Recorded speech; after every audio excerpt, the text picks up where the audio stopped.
ima mombi mayamgi ima thoi taram dok cheri ayam thajadana thengni ayam singmei thi sing la se da si se ekoi ima se intro tok jarai se mayam wari khara leire ai singmei thi se taseng na id program se dak se inthin wai nam dram ne ba adai da ima sina sumaina akoi da haidi sumaina singmei thi se loina jaba ima kai ba wari dam da hai biu ne mayam le haidi natural ta na wari do in tok se adu ro sana ma khara ga lai ba ko ko maya oi salamina sidai sidaเพชรเราบ้านคิดตั้งเลยเดินได้ก่อนมีไหนไอ้เดี๋ยวไว้ให้เลยไกลมาปาสิดีไว้ให้เลยไกลมาปาสิดีสนั่งหัดตานีนาบ่ก่อนอันดูกินมาสร้างเขายิงเงินบันนี้ได้ยินมาคุบมาจำไม่อันดูปุระกาสาระชาดกตัวเราบ้านชาดกตัวนี้อันดูให้ได้ไหมอะไรมาอีสานหนูปีจะลูกหงไปยาวเรียมจากเขาบัดนี้ยาวดิอันเดี๋ยวสมัยยี่ห้อนั้นมันนี่ดามวยที่สนั่งปั๊มปุ๊ดอะไรมาจากเขาบัดจัดกันโดยเราแต่กูก็ไม่ตกคุณเสียใครว่าหนูให้สักเขาบุญเลี้ยบยาวรอมีงอนยืนดีสักเขาบุญสินน้ำมันด้วยอันดูจากเขาบัดหลักภาษามาย่ำหนุ่มไอ้ดูกับอีมาน่ะสวยงอนดาสมัยน่ะไก่ไฮนี่จากพ่อพังเบียบเพราะฉะนั้นพวกนี้ยำนุ่งสีใบแต่เนี่ยไอ้อีมาน่ะสู้สีแต่มิ่งสิกุลิจามันตั้มนี่ก็ไอ้สู้พังเบียบนี่นะไอ้ดิจากกับกุลิจามันตั้มนี่แต่จานุปาสมัยน่ะไอ้คุยว่าให้เลยไก่สบายสิดาขนาเลยกี่เข้าบ้านหังเบียบคนแต่ไอ้น่ะสู้หายเจ็บตัวใช่อิมวยนูไอ้คุยจากช่างกันนะอิมวยนูสักคุ้มอิมวยนูสักคุ้มสิดาไอ้น่ะอีมาสิตัวตกใจแล้วก็ตั้งมายามดาขังสุขังกันจะเกตัวอีมากี่ส่วนพ่อตัวปุ่นจากมินนารูสีในน่ะหายเจ็บตัวอีมาน่ะสู้รอด้วยดิจากจารูสรอในมาสักคนเลยตัวมาฟังสิดาคุยน่ะมายามคุยกี่ไก่ไฮนี่ว่าให้หมดเลยไก่กี่ซี่มาพัมเสว่าแห้งบำยุ่มเจ้าไล่เรียมบีไฮมาดูก็คอมมิตี้โฮลเอ็นคลับบิลดิ้งคลับกี่บิลดิ้งชุบปุ่นมาจากนี่ดูก็ไล่ก็ส่วนฮาราบุตรนี่กว่ามาพัมสิได้คุยปุ่นนั่นแทงนารีมาสุดมาพัมสิเล็บไปเลยบีระเมอีมาไก่เทียนสุดจังมวยไฮไก่ปวดเราวิรักไก่เกนโนคราง่ายแบบคราเราเร่อันเด็กกินมาโรยครากันเราเร่แต่ยิ่งเราแต่สนาดูในอิมพอร์ตโนยบ้าสนาดูอย่างนี้ลำจันละบ้าอะไรเดี๋ยวนี้นักวันดาหังเงี้ยแต่ไหนนะเอาไว้เดี๋ยวสักสิเกนหังก็โดอันดูนี่ด้าอันนี้มาสมัยตกเสียไม่น่าตัดบิดไอ้น่าตามมาซาดิเลยเตรียบกว่าไอ้น่าพูนตลอดหังจะบริมาซาดิเลยเตรียอันนี้สู้อันนั้นจังเช่นละมุไม่มาสนุกเลยแบบนี้นะให้มาสนุกปีโดไม่ยามแต่ดีมาสักอุดปฏิโนไอติกไอ้โดนวิดีโอน้ำนี่ครั้งเดียวเนี่ยมาเกี่ยแล้วก็หลักเตรียให้อันนั้นวิดีโอเดี๋ยวมาสักที่อุดแล้วรวยเกตตัวว่าบูหลักปีโอนะให้มาจังเช่นรู้สิสงวนสัน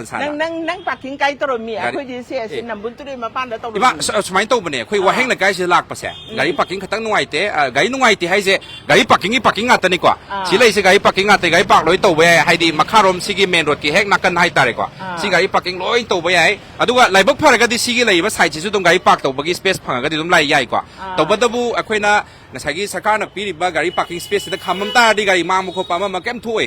มวยนาริกส์ตัวเจ้าตัวนี้เจี๊ยบมาไปละนั่นจะเนี่ยอะให้ดีคุยมวยนูจะคุ้มเสียหลักตาดีสักซาบสังมันนี่นั่งหักสุกุยนี่จะนั่งกว่าอะไรจะสักซาดิ่งจะสิ้นนัมเบอร์สิยาวโปรกันไอ้ใส่มาคารมคำมันเนี่ยตัวของกับตระกูลกี่วารีเนี่ยให้ดีนักนาเรให้บ่คุยชั้นน่ะให้ดีมาคุยมณีปุรกีไก่ให้นี่มณีปุรีสิงให้ตายกว่าไม่ยังอยู่ว่าขลุ่นดาไอ้น่ะจังก็โดยบุตรการสิแหกมาในการีแหกขามากุมเธอแบบเสียงป้าเมบ่อะดูกระดิ่งใบมวยหนูจักคุ้มเสียหลักปีให้ตายโค้งน่ะมาเตรียมหัวหันบีไปใหญ่นี่จักจารันได้กี่จักจารันได้กี่อะดูอีมากกันสิเด็กโค้งจะมาเตรียมลามนี่นะจักจุดจังเดาเสียมาเลยเรียนตาตาเลยไอ้ว่างาดมจารีกว่าคุยดีงายาวปะเนี่ยอะดูเมราเมสุยาวให้ปะเนี่ยเมราเมสุไอ้น่ะสิอินโนเวชั่นเต้ารีเนี่ยไอ้มาอะดูงานลิงไอ้ดีมาสักตาเขาเดี๋ยวจังurusเนี่ยอีมวยนูมีแต่เต้ากี่เป็นตัวสิโหยอีมุกไก่สินะคุยกี่อินโนเวชั่นเต้าเนี่ยจังไม่รู้สิปะบุ้งสุดเลยปะบุ้งสุดพูนยิงเลยนะปะบุ้งสิมากี่ฮัสเบนไฮตันโหยปะบุ้งน่ะสู้จักเสร็จมาฟังไลฟ์ท่าดีเย่พิลัมน้ำมีอะไรอีมาสิพิลัมแต่สงกุมมันนี่นะพิลัมแต่สงบาเลยกันบ้างสิสินะสักษาเวลาอีบโฮเทลที่ไหนอีบ้าเข้าบ้าอะตัวไม่ยามแต่สู้ให้ดีมานะสมัยนั้นเฮานะใจให้สิมีปุ่งที่มันแต่ขังกันนิ่งอีแต่นะอะตัวมีนะขังแต่ก็ดีกับไอ้ตัวนี้ขังกันนิ่งบ่ให้ตาเลยครับย้อนบ่ายสิดีสินะนะบันนี้บ่ก่ออะตัวดูนะพาเรสมานั่นก็ทิ้งนั่นแต่นั่นก็อะตัวอีมือจะคุ้มเสียสิกี่ฟาสต์ฟู้ดอะไรสิเนี่ยบ่อะตัวมวยจะกล้าบันนี้มากัดกัดคุ้มเธอเสียตั้งอีมาดิคู่ดิตั้งดิหน่วยแต่ไปดูกับไอ้ตัวตั้มการลุยดิก็ตัวก็สักเฮาบุษาตัวปะวงมันนิ่งทางบิโอบอกว่าไอ้อีมาตัวอ่อนเธอกีตาร์ก็ดีเขาเล่นไลฟ์นี่นะปะวงในงานปีเนาะไลฟ์นี่นะก็ตั้งอ่อนเธอก็ดียำหน่วยเลยมามังท่าบิโรอะดูก็ไอ้กันต้องจะรักแกเฮ้ยไอ้มามังท่าปะวงมันนิ่งรักปิวกว่าแม่มสิกี่สเตียร์สนี่สเตียร์1 2 3 4สนาคนช่างเลยกว่าสิกินักแหกนักกันตันสิดการก็ดูนี่อีมวยนูสักครู่อีมาดิอันทูนูบุกาดิไอ้ตั้งทำให้สโลโมชันลักกันได้ก็ลามันมีเนี่ยตายางบดดูนั่นโอ้ยจักก็เดี๋ยวเรนลมชันลักกันดูนี่เดี๋ยวเรนฮัลลักกันดีจักก็กุมกันดูแต่ดิคราตับนะให้ตายตั้งลักไปมา sida lepaga ima si he uma tamna kari phaubi game tang habi udana Ay, imoy no imay bi mawata pa ta boy jage dana nung tigi kurum jaba Kurum ko. gale ima se. Ado. ima se layam ni jabani Ahaw. hello hello ma'am okay sound tabiri ko ma'am sound tabiri gadi tai nam tang habiro yam nung siye haina haire ni ima se ma'am na ima nung siba khogi ima gi crush ma'am se di icha ma'am lai ma'am se da nung siye ga tari ma thorak pada Ay ba mo nung sibaga laibro. lai ri ja ni comment section da yam Ay nung di, siye hai noy paunggay, isa ani dang ganda nung sibaga. Ay nagkatlo wato. akhoi na se nung sijari kai troge ima mag ne khat Yam roi na parao. se di aha hoi comment yam na share Oh, tore share sa tore da ba lairagadi, yung da yan sang hawroy do bo, iragadi, imoy no sa kum da lao, pun na yen na sabi. hauji dum lak pi bai lai ne thai se chajik na tik ko Oh. lai tai ming am chare ado ima chak su chan na tor se ado ima gi tung gi kai hani lei ma ko lei je ba ai di na chu kan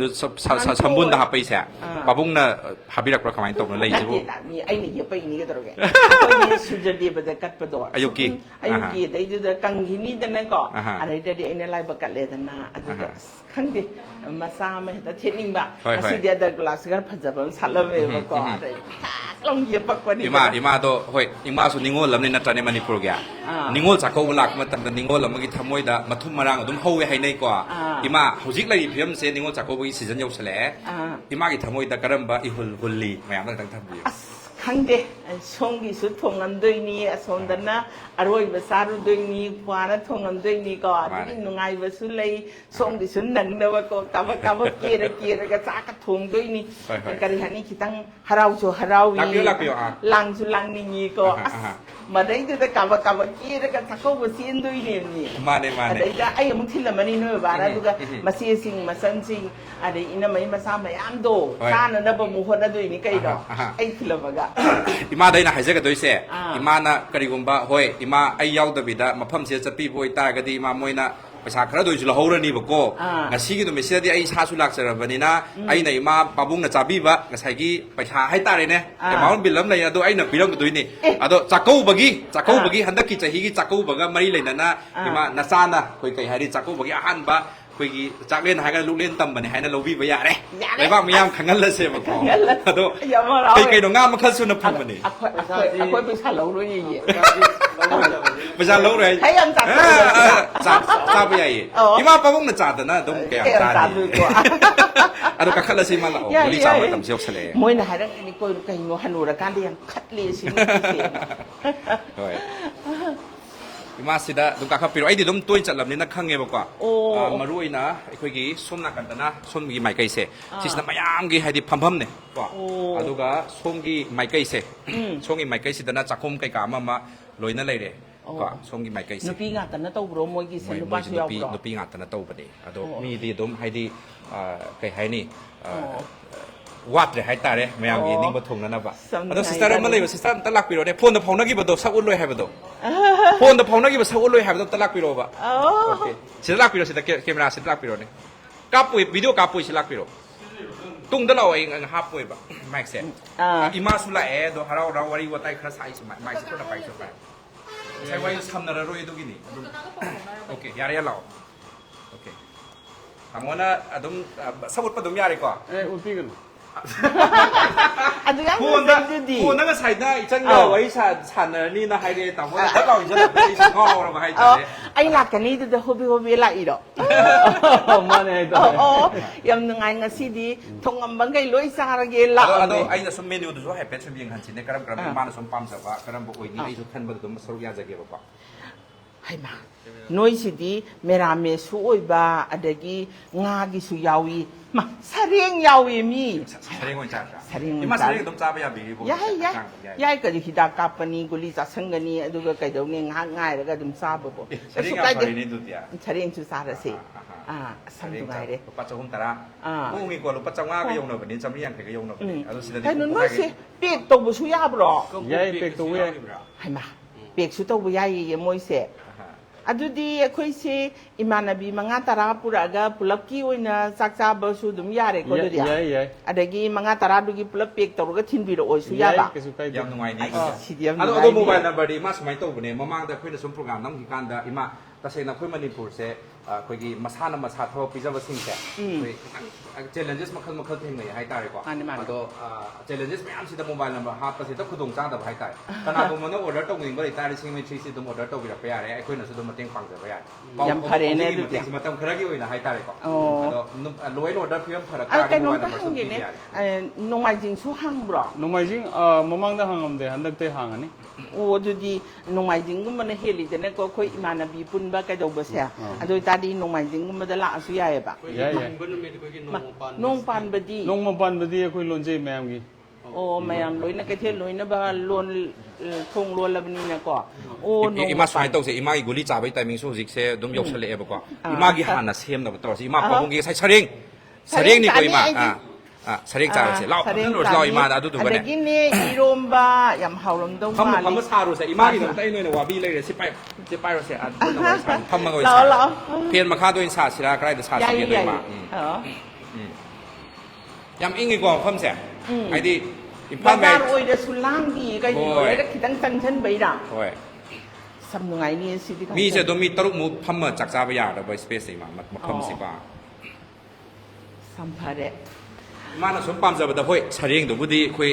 ꯏꯃꯥ ꯆꯥꯃꯤꯟꯅꯔꯅꯤꯀꯣ ꯄꯥꯕꯨꯡꯒ ꯑꯗꯣ ꯏꯃꯥꯅ ꯍꯨꯛꯄꯗꯨꯁꯨ ꯍꯥꯏꯗꯤ ꯑꯩꯈꯣꯏꯅ ꯉꯁꯤ ꯐꯥꯎꯗ ꯏꯃꯥ ꯑꯩꯈꯣꯏꯒ ꯀꯥꯞꯃꯤꯟꯅꯔꯤꯁꯤ ꯑꯩꯈꯣꯏ ꯗꯨꯀꯥꯟꯒꯤ ꯑꯗꯩꯗꯤ ꯑꯗꯨꯒꯤ ꯑꯗꯥꯒꯤ ꯑꯗꯩ ꯏꯁꯩ ꯅꯣꯡꯃꯥꯏꯒꯤ ꯌꯥꯝ ꯀꯥꯞꯄꯦ ꯑꯗꯣ ꯏꯃꯥꯅ ꯆꯥꯛ ꯆꯥꯕꯁꯤ ꯅꯣꯡꯇ ꯚꯤꯗꯤꯑꯣ ꯌꯦꯡꯅꯕ ꯐꯪꯖꯗ꯭ꯔꯤ ꯉꯁꯤ ꯐꯥꯎꯕꯁꯦ ꯑꯗꯣ ꯉꯁꯤꯒꯤꯁꯤꯅ ꯑꯍꯥꯟꯕꯅꯦ ꯏꯃꯥꯅ ꯆꯥꯛ ꯆꯥꯕꯒꯤ ꯚꯤꯗꯤꯑꯣ ꯅꯝꯗꯣꯏꯁꯦ ꯏꯃꯥ ꯅꯨꯡꯉꯥꯏꯀꯣ ꯀꯩꯁꯨ ꯀꯥꯏꯗꯦꯀꯣ ꯍꯥꯏꯅꯕ ꯑꯃꯗꯤ ꯂꯩꯕꯅꯤꯀோ ꯈ꯭ꯋꯥꯏꯗꯒꯤ ꯐꯖꯕ ꯆꯥꯛ ꯆꯥꯕ ꯈ꯭ꯋꯥꯏꯗꯒꯤ ꯊꯤꯕ ꯆꯥꯛ ꯆꯥꯕ ꯍꯥꯏꯅ ꯑꯗꯣ ꯆꯥꯛ ꯆꯥꯕꯁꯦ ꯆꯥꯛꯈꯣꯝ ꯆꯥꯎꯔꯗꯤ ꯀꯦꯃꯦꯔꯥꯗ ꯌꯥꯝ ꯊꯤꯕꯅꯦ ꯑꯗꯨꯕꯨ ꯑꯩꯗꯤ ꯄꯨꯛ ꯊꯟꯅꯕ ꯆꯥꯍꯧꯔꯅꯤ ꯊꯤꯕ ꯐꯖꯕꯗꯨꯅ ꯅꯣꯏ ꯁꯔꯨꯛ ꯑꯣꯏꯖꯔꯣ ꯏꯃꯥꯁꯦ ꯑꯆꯝꯕꯣꯟ ꯍꯥꯏꯕ꯭ꯔꯥ ꯑꯗꯨꯒꯤ ꯇꯧꯅꯕ ꯏꯁꯤꯡ ꯍꯥꯟꯅ ꯄꯤꯕꯤꯔꯝꯃꯦ ꯌꯥꯏ ꯌꯥꯏ ꯈ꯭ꯋꯥꯏꯗꯒꯤ ꯑꯩꯈꯣꯏꯅ ꯏꯟꯇꯔꯦꯁꯇꯤꯡ ꯑꯣꯏꯕ ꯑꯃꯅ ꯂꯤꯁꯇ ꯌꯥꯎꯔꯤꯁꯦ ꯐꯣꯟ ꯂꯥꯛꯑꯦ ꯄꯥꯕꯨꯡ ꯑꯝꯇ ꯏꯀꯣ ꯆꯥꯂꯨ ꯀꯩꯅ ꯑꯃ ꯌꯥꯎꯔꯤ ꯏꯀꯣ ꯆꯥꯂꯨ ꯑꯣꯟꯂꯤ 100 ꯂꯤꯁ ꯈꯛꯇꯪꯒꯤ ꯁꯤ ꯄꯣꯠꯁꯦ ꯑꯗꯣ ꯏꯃꯥꯅꯁꯨ ꯑꯗꯨꯝ ꯍꯪꯕꯤꯔꯣꯅꯦ ꯀꯩꯅꯣ ꯑꯩꯁꯨ ꯈꯪꯗꯦ ꯏꯀꯣ ꯆꯥꯂꯨꯁꯤꯃꯗꯤ ꯀꯩꯅꯣ ꯏꯀꯣ ꯆꯥꯛꯂꯨ ꯑꯩꯁꯦ ꯀꯩꯅꯣ ꯏꯕꯦꯝꯃ ꯏꯀꯣ ꯆꯥꯂꯨꯛꯁꯦ ꯑꯩꯈꯣꯏꯅ ꯁꯨꯃꯥꯏꯅ ꯇꯧꯅꯤꯃ ꯑꯩꯈꯣꯏꯒꯤ ꯍꯧꯖꯤꯛꯀꯥꯟ ꯆꯥꯛ ꯆꯥꯕ ꯂꯥꯛꯄ ꯀꯥꯟꯗ ꯈꯦꯆ꯭ꯔꯤ ꯑꯣꯏꯅ ꯄꯨꯔꯥ ꯍꯩꯖꯤꯜꯂꯒ ꯆꯥꯕꯁꯨ ꯄꯥꯝꯖꯗꯕ ꯃꯤ ꯂꯩꯗꯅꯀꯣ ꯃꯥꯅꯤ, ꯃꯥꯅꯤ. ꯑꯗꯨ ꯆꯥꯛꯀ ꯇꯧꯔꯒ ꯍꯋꯥꯏ ꯊꯣꯡꯕ ꯎꯇꯤ ꯏꯔꯣꯝꯕ ꯍꯤꯟꯖꯥꯡ ꯃꯈꯜ ꯑꯃꯅꯤ ꯂꯧꯔꯒ ꯑꯗꯨꯝ ꯄꯨꯛ ꯊꯟꯅ ꯆꯥꯕ ꯌꯥꯕꯒꯤ ꯃꯑꯣꯡꯗ ꯑꯩꯈꯣꯏꯅ ꯁꯨꯝ ꯍꯥꯞꯆꯕꯅꯤꯗ ꯑꯩꯈꯣꯏꯅ ꯁꯨꯝ ꯆꯥꯛꯂꯨꯛ ꯍꯥꯏꯅ ꯇꯧꯕꯗꯨꯁꯨ ꯃꯌꯥꯝꯅ ꯌꯥꯝ ꯍꯤꯟꯖꯥꯡ ꯃꯊꯦꯜ ꯃꯌꯥꯝ ꯆꯥꯅꯤꯡꯗꯕ ꯃꯤꯁꯨ ꯑꯗꯨꯝ ꯌꯥꯎꯋꯦ ꯍꯥꯏꯇꯥꯔꯦꯀꯣ ꯑꯗꯨ ꯇꯧꯔꯒ ꯑꯣꯟꯂꯤ 100 ꯔꯨꯄꯤꯁ ꯈꯛꯇꯪ 100 ꯑꯩꯅ ꯊꯝꯖꯩ ꯑꯗꯣ ꯈꯦꯆꯤꯁꯨ ꯑꯗꯨꯝ ꯊꯝꯖꯩ ꯑꯩꯈꯣꯏꯒꯤ ꯈꯦꯆꯤꯗ 70 ꯂꯩꯕ 70 ꯁꯤꯗꯝ ꯑꯗꯨ ꯁꯤꯁꯤ ꯆꯥꯛ ꯑꯦꯛꯁꯇ꯭ꯔꯥꯒꯗꯤ ꯍꯥꯞ ꯌꯥꯕ꯭ꯔꯣ ꯌꯥꯏ ꯆꯥꯛ ꯑꯦꯛꯁꯇ꯭ꯔꯥ ꯍꯥꯞꯄ ꯌꯥꯏ ꯃꯤꯅ ꯄꯥꯝꯕꯤꯔꯒꯗꯤ ꯑꯗꯨꯝ ꯑꯣ ꯑꯩ ꯀꯅꯥ ꯈꯪꯅꯤꯀꯣ ꯁꯨꯝ ꯑꯣꯛꯍꯧꯗ꯭ꯔꯒꯗꯤ ꯑꯩꯈꯣꯏꯗꯤ ꯈꯔ ꯌꯥꯝ ꯆꯥꯖꯩꯕ ꯑꯗꯨꯏꯗꯨꯅ ꯁꯤꯁꯤꯗ ꯆꯥꯝ ꯄꯤꯕꯁꯤꯅ ꯆꯥꯔꯦꯅ ꯈꯟꯕꯗ ꯆꯥꯛ ꯈꯤꯇ ꯍꯥꯞꯄꯤꯔꯛꯎ ꯀꯥꯏꯁꯤ ꯌꯥꯕ꯭ꯔꯥ ꯌꯥꯏ ꯀꯩꯁꯨ ꯀꯥꯏꯗꯦ ꯑꯣ ꯑꯗꯨꯅꯤꯗ ꯑꯩꯈꯣꯏꯒꯤ 70ꯒꯤ 70ꯒꯤ ꯈꯦꯆ꯭ꯔꯤꯁꯦ ꯈꯦꯆ꯭ꯔꯤꯁꯤꯗꯁꯨ ꯍꯤꯟꯖꯥꯡ ꯑꯇꯩ ꯑꯇꯣꯞꯄ ꯍꯥꯞꯄ ꯑꯗꯨ ꯑꯦꯛꯁꯇ꯭ꯔꯥ ꯑꯗꯨꯝ ꯀꯧꯕꯤꯕ ꯑꯗꯨꯝ ꯌꯥꯏꯌꯦ ꯑꯦꯛꯁꯇ꯭ꯔꯥꯒꯤ ꯁꯤꯗ ꯑꯗꯨꯝ ꯃꯅꯤꯡꯗ ꯂꯩꯔꯦ ꯃꯅꯤꯡꯗ ꯑꯦꯛꯁꯇ꯭ꯔꯥꯒꯤ ꯁꯤꯗ ꯆꯥꯛ ꯑꯦꯛꯁꯇ꯭ꯔꯥ ꯀꯥꯡꯍꯧ ꯑꯦꯛꯁꯇ꯭ꯔꯥ ꯍꯥꯏꯗꯤ ꯏꯃꯥ ꯆꯥꯛꯇꯣ ꯍꯥꯏꯗꯤ ꯍꯥꯞꯄꯅ ꯆꯥꯛꯁꯦ ꯃꯌꯥꯝ ꯆꯥꯕꯩꯁꯨ ꯂꯥꯛꯏꯗꯅ ꯑꯗꯨꯒꯤ ꯄꯣꯠꯇꯨꯗꯅꯤꯁꯦ ꯑꯦꯛꯁꯇ꯭ꯔꯥ ꯁꯨꯝ ꯍꯥꯞꯄꯗꯣ ꯑꯗꯣ ꯑꯦꯛꯁꯇ꯭ꯔꯥ ꯁꯨꯝ ꯍꯥꯞꯄꯗꯣ ꯑꯗꯣ ꯈꯔ ꯍꯥꯏꯗꯤ ꯄꯩꯁꯥ ꯈꯔ ꯍꯥꯞꯄ ꯍꯥꯏꯇꯥꯔꯦ ꯑꯗꯒꯤ ꯏꯃꯥ ꯁꯨꯃꯥꯏꯅ ꯇꯧꯕꯅꯦ ꯑꯩꯈꯣꯏꯒꯤ ꯊꯝꯖꯔꯤꯕ ꯃꯦꯅ꯭ꯌꯨꯁꯦ ꯑꯩ ꯐꯖꯅ ꯍꯥꯏꯖꯔꯛꯀꯦ ꯏꯀꯣ ꯆꯥꯂꯨꯛꯁꯤꯅ ꯑꯩꯈꯣꯏꯒꯤ ꯏꯆꯝ ꯆꯝꯅ ꯍꯥꯏꯖꯤꯟꯗꯕꯤꯗ ꯌꯥꯝꯅ ꯑꯩꯈꯣꯏꯒꯤ ꯉꯥ ꯆꯥꯛ ꯌꯥꯝ ꯌꯥꯎꯗꯕꯤꯗ ꯆꯥꯕ ꯌꯥꯕꯒꯤ ꯃꯑꯣꯡ ꯍꯥꯏꯇꯥꯔꯦ ꯍꯥꯏꯗꯤ ꯁꯤꯗꯩꯁꯤꯗ ꯌꯥꯎꯔꯤꯁꯦ ꯆꯥꯛ ꯑꯃ ꯍꯋꯥꯏ ꯊꯣꯡꯕ ꯎꯇꯤ ꯏꯔꯣꯝꯕ ꯑꯆꯥꯔ ꯂꯩꯗꯅ ꯁꯤ ꯏꯆꯝ ꯆꯝꯅ ꯆꯥꯖꯅꯤꯡꯕ ꯍꯥꯏꯇꯥꯔꯦ ꯑꯗꯨꯒ ꯁꯤꯁꯤ ꯂꯧꯔꯒ ꯀꯅꯥꯒꯨꯝꯕꯅ ꯑꯩꯈꯣꯏꯒꯤ ꯃꯁꯤ ꯈꯤꯇꯪ ꯅꯨꯡꯉꯥꯏꯇꯦ ꯑꯩꯈꯣই ꯄꯀꯣꯔꯥꯒꯨꯝꯕ ꯑꯃ ꯍꯥꯞꯅꯤꯡꯉꯦ ꯅꯠꯇ꯭ꯔꯒ ꯀꯥꯡꯒꯧꯒꯨꯝꯕ ꯑꯃ ꯍꯥꯞꯅꯤꯡꯉꯦ ꯍꯥꯏꯔꯒꯁꯨ ꯁꯤ ꯃꯅꯤꯡꯒꯤ ꯃꯦꯅ꯭ꯌꯨꯁꯦ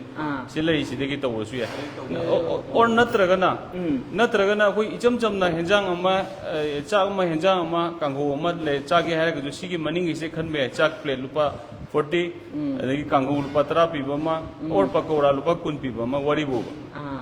यामना अखु याम हेंजन चासनिंगदबा लेदना सुमाइना यामना चोइथोगा थमजबा हाइतारे मथेनजे स्टिक खल्लगा चारसु याय और नत्रगना अखोगी इमा होई ngasa इमानबी मैम लाकपदो इमानबी मैम लाकपदुगी कोई मखागी कोई कोम्बो से कोम्बो कोई अहुम थमजरी से कोई nga चालू कोम्बो ꯁꯔꯦꯡ ꯆꯥꯂꯨꯛ ꯀꯣꯝꯕꯣ ꯑꯗꯒꯤ ꯚꯦꯖ ꯆꯥꯂꯨꯛ ꯀꯣꯝꯕꯣ ꯍꯥꯏꯁꯦ ꯁꯤꯁꯦ ꯀꯣꯝꯕꯣꯁꯦ ꯑꯩꯈꯣꯏꯅ ꯃꯤ 3ꯃꯨꯛꯀꯤ ꯊꯝꯖꯕꯅꯦꯕ ꯑꯗꯣ ꯑꯩꯈꯣꯏ ꯃꯤ ꯌꯥꯝ ꯆꯥꯖꯔꯣꯏ ꯍꯥꯏꯔꯒꯁꯨ ꯆꯥꯛ प्लेट ꯑꯃꯅꯤ ꯑꯦꯛꯁꯇ꯭ꯔꯥ ꯍꯥꯞꯄꯒ ꯃꯤ 5 ꯆꯥꯒꯦ 6 ꯆꯥꯒꯦ ꯑꯗꯨꯝ ꯆꯥꯕ ꯌꯥꯏ ꯏꯟꯖꯥꯡ ꯈꯤꯇꯪ ꯋꯥꯠꯂꯒꯁꯨ ꯑꯦꯛꯁꯇ꯭ꯔꯥ ꯂꯧꯊꯣꯛ ꯂꯧꯁꯤꯟ ꯇꯧꯔꯒ ꯁꯤꯅ ꯈꯤꯇꯪ ꯏꯀꯣ ꯑꯣꯏꯅ ꯏꯀꯣꯅꯣꯃꯤ ꯑꯣꯏꯅꯁꯨ ꯆꯥꯕ ꯑꯗꯨꯒ ꯄꯣꯠꯁꯨ ꯂꯦꯝꯍꯟꯗꯕ ꯍꯥꯏꯇꯥꯔꯦ ꯁꯨꯃꯥꯏꯅ ꯆꯥꯔꯁꯨ ꯌꯥꯏ ꯑꯣꯔ ꯅꯠꯇ꯭ꯔꯒꯅ ꯃꯌꯥꯝꯅ ꯇꯧꯅꯔꯤꯕ ꯊꯥꯂꯤ ꯃꯑꯣꯡꯗꯣ ꯁꯤꯗꯩꯁꯤꯗ ꯃꯊꯛꯀꯤ ꯉꯥ ꯆꯥꯂꯨꯛ ꯔꯧ ꯁꯔꯦꯡ ꯊꯥꯂꯨꯛ ꯔꯧ ꯁꯤꯅ ꯃꯌꯥꯝ ꯍꯥꯟꯅ ꯇꯧꯅꯕ ꯊꯥꯂꯤ ꯃꯑꯣꯡꯗꯅꯦ ꯁꯨꯃꯥꯏꯅ ꯆꯥꯖꯒꯦꯁꯨ ꯀꯩꯁꯨ ꯀꯥꯏꯗꯦ ꯃꯈꯟ ꯃꯈꯟ ꯍꯥꯏꯇꯥꯔꯦ ꯃꯤꯒꯤ ꯑꯣꯞꯁꯟ ꯍꯥꯏꯗꯤ ꯀꯁꯇꯃꯔꯒꯤ ꯑꯄꯥꯝꯕꯗꯣ ꯃꯇꯨꯡ ꯏꯟꯅ ꯑꯩꯈꯣꯏꯅ ꯊꯝꯖꯕ ꯍꯥꯏꯇꯥꯔꯦ ꯑꯩꯈꯣꯏꯁꯤ ꯉꯁꯤ ꯈ꯭ꯋꯥꯏꯗꯩ ꯄꯥꯝꯕꯁꯦ ꯁꯔꯦꯡꯗ ꯇꯥꯔꯦ ꯁꯔꯦꯡ ꯆꯥꯔꯅꯤ ꯁꯔꯦꯡꯁꯦ ꯀꯩ ꯍꯥꯞꯄꯛꯀꯅꯤ ꯕꯦꯁꯤꯛ ꯁꯔꯦꯡꯁꯤꯗ ꯁꯔꯦꯡꯒꯤ ꯆꯥꯂꯨꯛꯁꯤꯗ ꯑꯩꯈꯣꯏꯒꯤ ꯀꯩꯅꯣ ꯍꯋꯥꯏ ꯊꯣꯡꯕ ꯌꯥꯎꯔꯛꯑꯅꯤ ꯎꯇꯤ ꯌꯥꯎꯔꯛꯑꯅꯤ ꯑꯗꯒꯤ ꯏꯔꯣꯝꯕ ꯌꯥꯎꯔꯛꯑꯅꯤ ꯑꯆꯥꯔ ꯌꯥꯎꯔꯛꯑꯅꯤ ꯉꯥꯔꯤꯡꯈꯥ ꯉꯧꯕ ꯌꯥꯎꯔꯛꯑꯅꯤ ꯆꯝꯐꯨꯠ ꯌꯥꯎꯔꯛꯑꯅꯤ ꯍꯩ ꯊꯣꯡꯕ ꯌꯥꯎꯔꯛꯑꯅꯤ ꯑꯇꯥꯎꯕ ꯊꯣꯡꯕ ꯌꯥꯎꯔꯛꯑꯅꯤ ꯁꯔꯦꯡ ꯊꯣꯡꯕ ꯌꯥꯎꯔꯛꯑꯅꯤ ꯁꯤꯗꯤ ꯂꯣꯏ ꯁꯨꯔꯦ ꯀꯩꯅꯣ ꯏꯃꯥ ꯁꯨꯃꯥꯏꯅ ꯇꯧꯁꯤ ꯏꯃꯥ ꯒꯨꯂꯤ ꯆꯥꯕ ꯀꯥꯎꯔꯕꯅꯤ ꯑꯗꯣ ꯑꯩꯈꯣꯏꯅꯤ ꯀꯥꯎꯔꯤ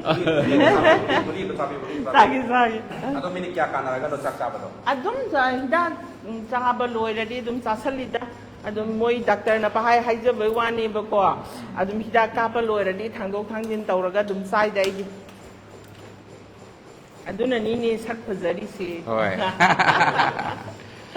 ꯑꯗꯣ ꯑꯩ ꯏꯃꯥ ꯏꯌꯥꯝꯕ ꯇꯥꯃꯣꯁꯨ ꯂꯥꯛꯑꯦ ꯇꯥꯃꯣꯗ ꯉꯁꯥꯏ ꯑꯩꯅ ꯄꯨꯊꯣꯛꯅꯤ ꯍꯥꯏ ꯄꯩꯁꯥꯗꯣ ꯃꯥꯗꯤ ꯑꯃꯨꯛ ꯍꯣꯔꯦꯟ ꯂꯧꯕ ꯑꯃꯨꯛ ꯌꯥꯔꯛꯑꯣꯏꯗꯣꯏꯅꯤ ꯏꯃꯥ ꯂꯥꯛꯑꯦ ꯌꯥꯝ ꯍꯔꯥꯎꯕꯗꯣ ꯍꯥꯏꯗꯤ ꯑꯁ ꯅꯪꯅ ꯏꯃꯥ ꯁꯨꯃꯥꯏꯅ ꯄꯨꯁꯟꯕꯤꯔꯤꯁꯦ ꯌꯥꯝ ꯅꯨꯡꯉꯥꯏꯔꯦ ꯚꯤꯗꯤꯑꯣ ꯑꯝꯇꯪ ꯏꯃꯥꯅ ꯋꯥꯍꯩ ꯄꯔꯦꯡ ꯈꯔ ꯍꯥꯏꯍꯟꯕꯤꯔꯝꯃꯣ ꯁꯤꯅ ꯇꯥꯃꯣꯅ ꯑꯩꯉꯣꯟꯗ ꯗꯤꯃꯥꯟ ꯇꯧꯕ ꯍꯥꯏꯇꯥꯔꯦ ꯏꯃꯥ ꯍꯣꯏꯅ ꯁꯨꯃꯥꯏꯅ ꯃꯐꯝꯁꯤ ꯂꯥꯛꯄꯤꯔꯒ ꯀꯔꯤꯒꯨꯝꯕ ꯑꯃ ꯆꯥꯕꯤꯔꯕ ꯍꯥꯏꯁꯦ ꯏꯃꯣꯏꯅꯨ ꯉꯁꯥꯏꯒꯤ ꯑꯩꯈꯣꯏꯒꯤ ꯆꯥꯛꯈꯨꯝꯁꯤꯒꯤ ꯑꯣꯏꯅꯗꯤ ꯌꯥꯝꯅ ꯆꯥꯎꯅ ꯃꯥꯏ ꯄꯥꯛꯄꯅꯤ ꯍꯥꯏꯅꯁꯨ ꯂꯧꯕꯤꯗꯣꯏꯅꯦꯕꯀꯣ ꯑꯗ ꯏꯃꯥꯅꯁꯨ ꯃꯐꯝꯁꯤꯗ ꯍꯔꯥꯎ ꯆꯠꯈꯤꯕ ꯍꯥꯏꯕꯗꯨꯁꯨ ꯑꯩꯈꯣꯏꯅꯁꯨ ꯄꯥꯝꯃꯤ ꯑꯗꯨꯒ ꯏꯃꯣꯏꯅꯨ ꯆꯥꯛꯈꯨꯝꯅꯁꯨ ꯄꯥꯝꯗꯣꯏꯅꯦꯕ ꯀꯩ ꯍꯤꯗꯥꯛꯅꯣ ꯏꯃꯥ ꯇꯧꯔꯤ ꯃꯌꯥꯝꯗꯨꯕꯣ ꯉꯥꯁꯦ ꯂꯥꯏꯅꯥ ꯑꯃꯅ ꯅꯥꯕ ꯍꯥꯏꯗꯨꯅꯦꯕꯀꯣ ꯑꯗꯨꯅꯅꯤ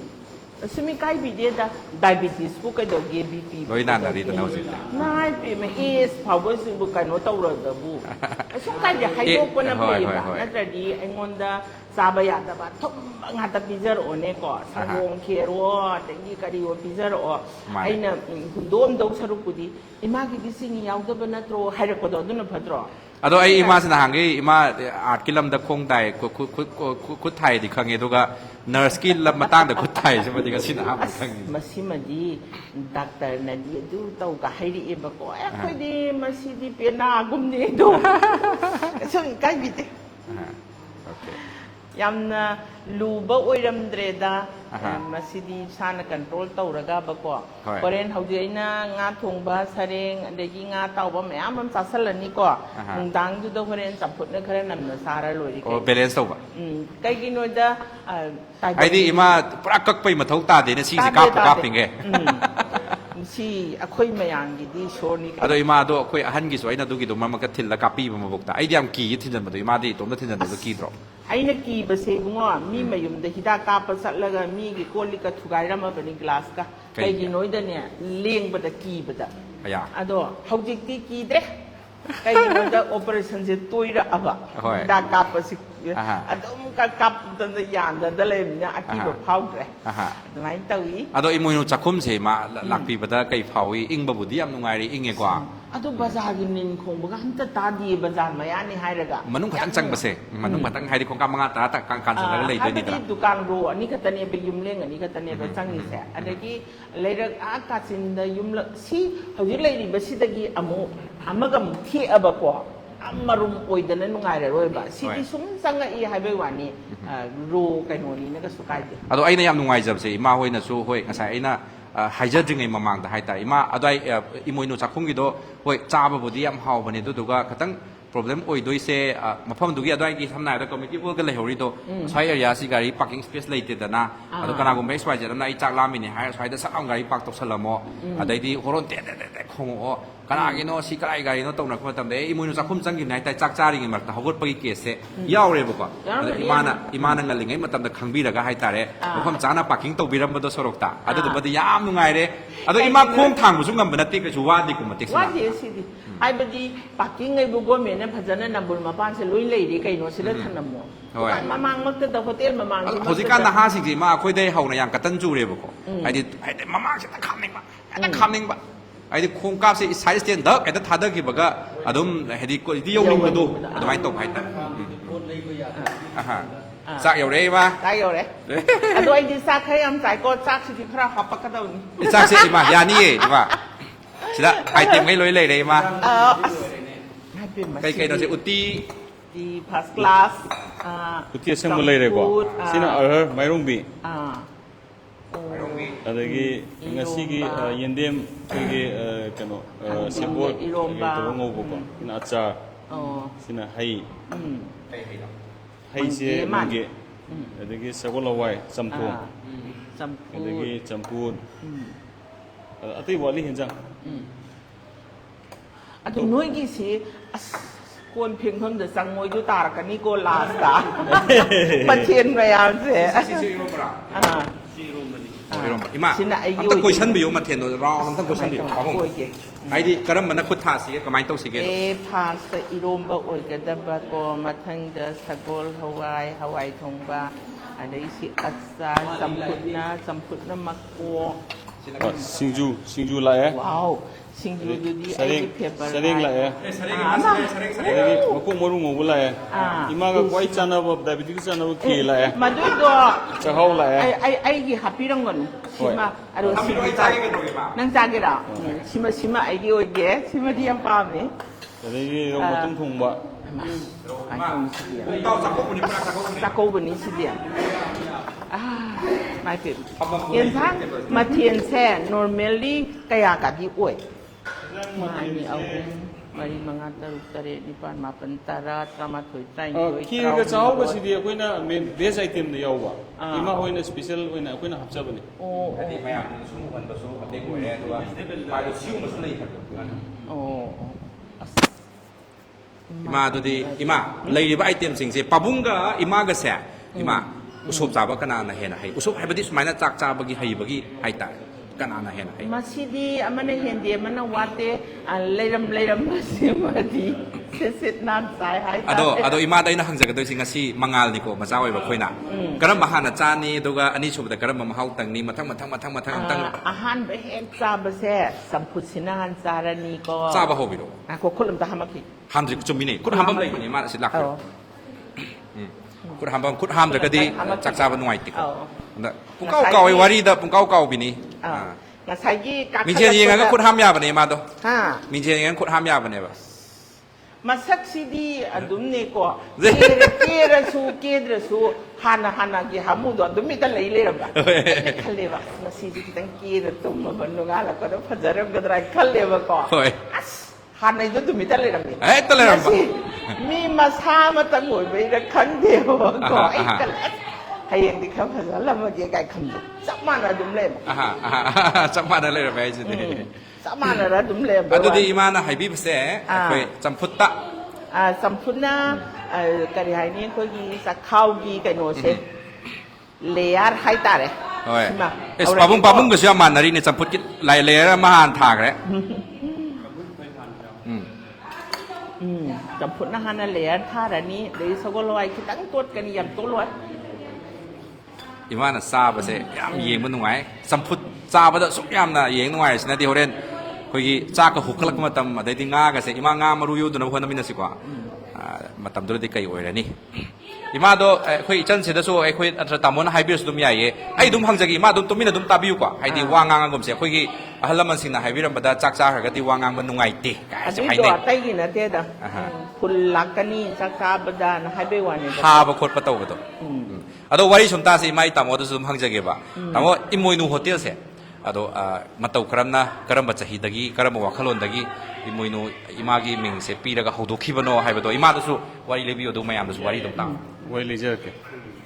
imoinu ina thon badi kuidri chahi mari manga mutang ngai ri ko aduga koi hotel oina phamba haidi cha hotel phamba ho bisiam pham gi ba hor ki bisiam kui gre chahi kunra mu su gre matam du da khichi ama da lupa manga pi aduga koi gi chak ama da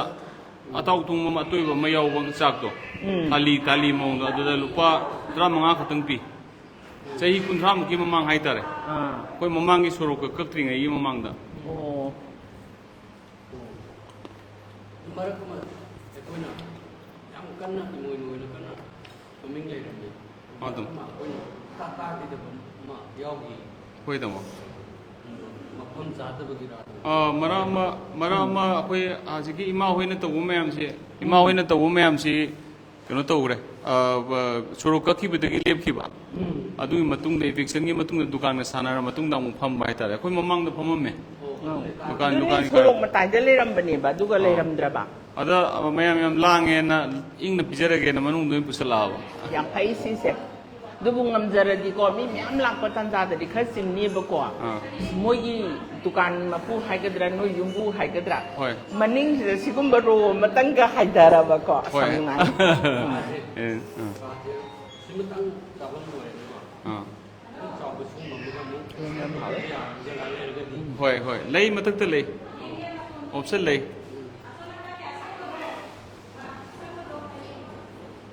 ꯑꯌꯨꯛ ꯐꯖꯅ ꯕꯣꯔꯨꯝꯁꯦ ꯍꯦꯟꯒꯠꯂꯛꯄꯅ ꯃꯤ ꯆꯪꯕꯒꯤ ꯆꯥꯡꯁꯦ ꯍꯦꯟꯒꯠꯂꯛꯑꯗꯤ ꯍꯣꯏ ꯍꯣꯏ ꯆꯦꯟꯗꯣꯏꯅꯦꯕ ꯃꯥꯅꯦ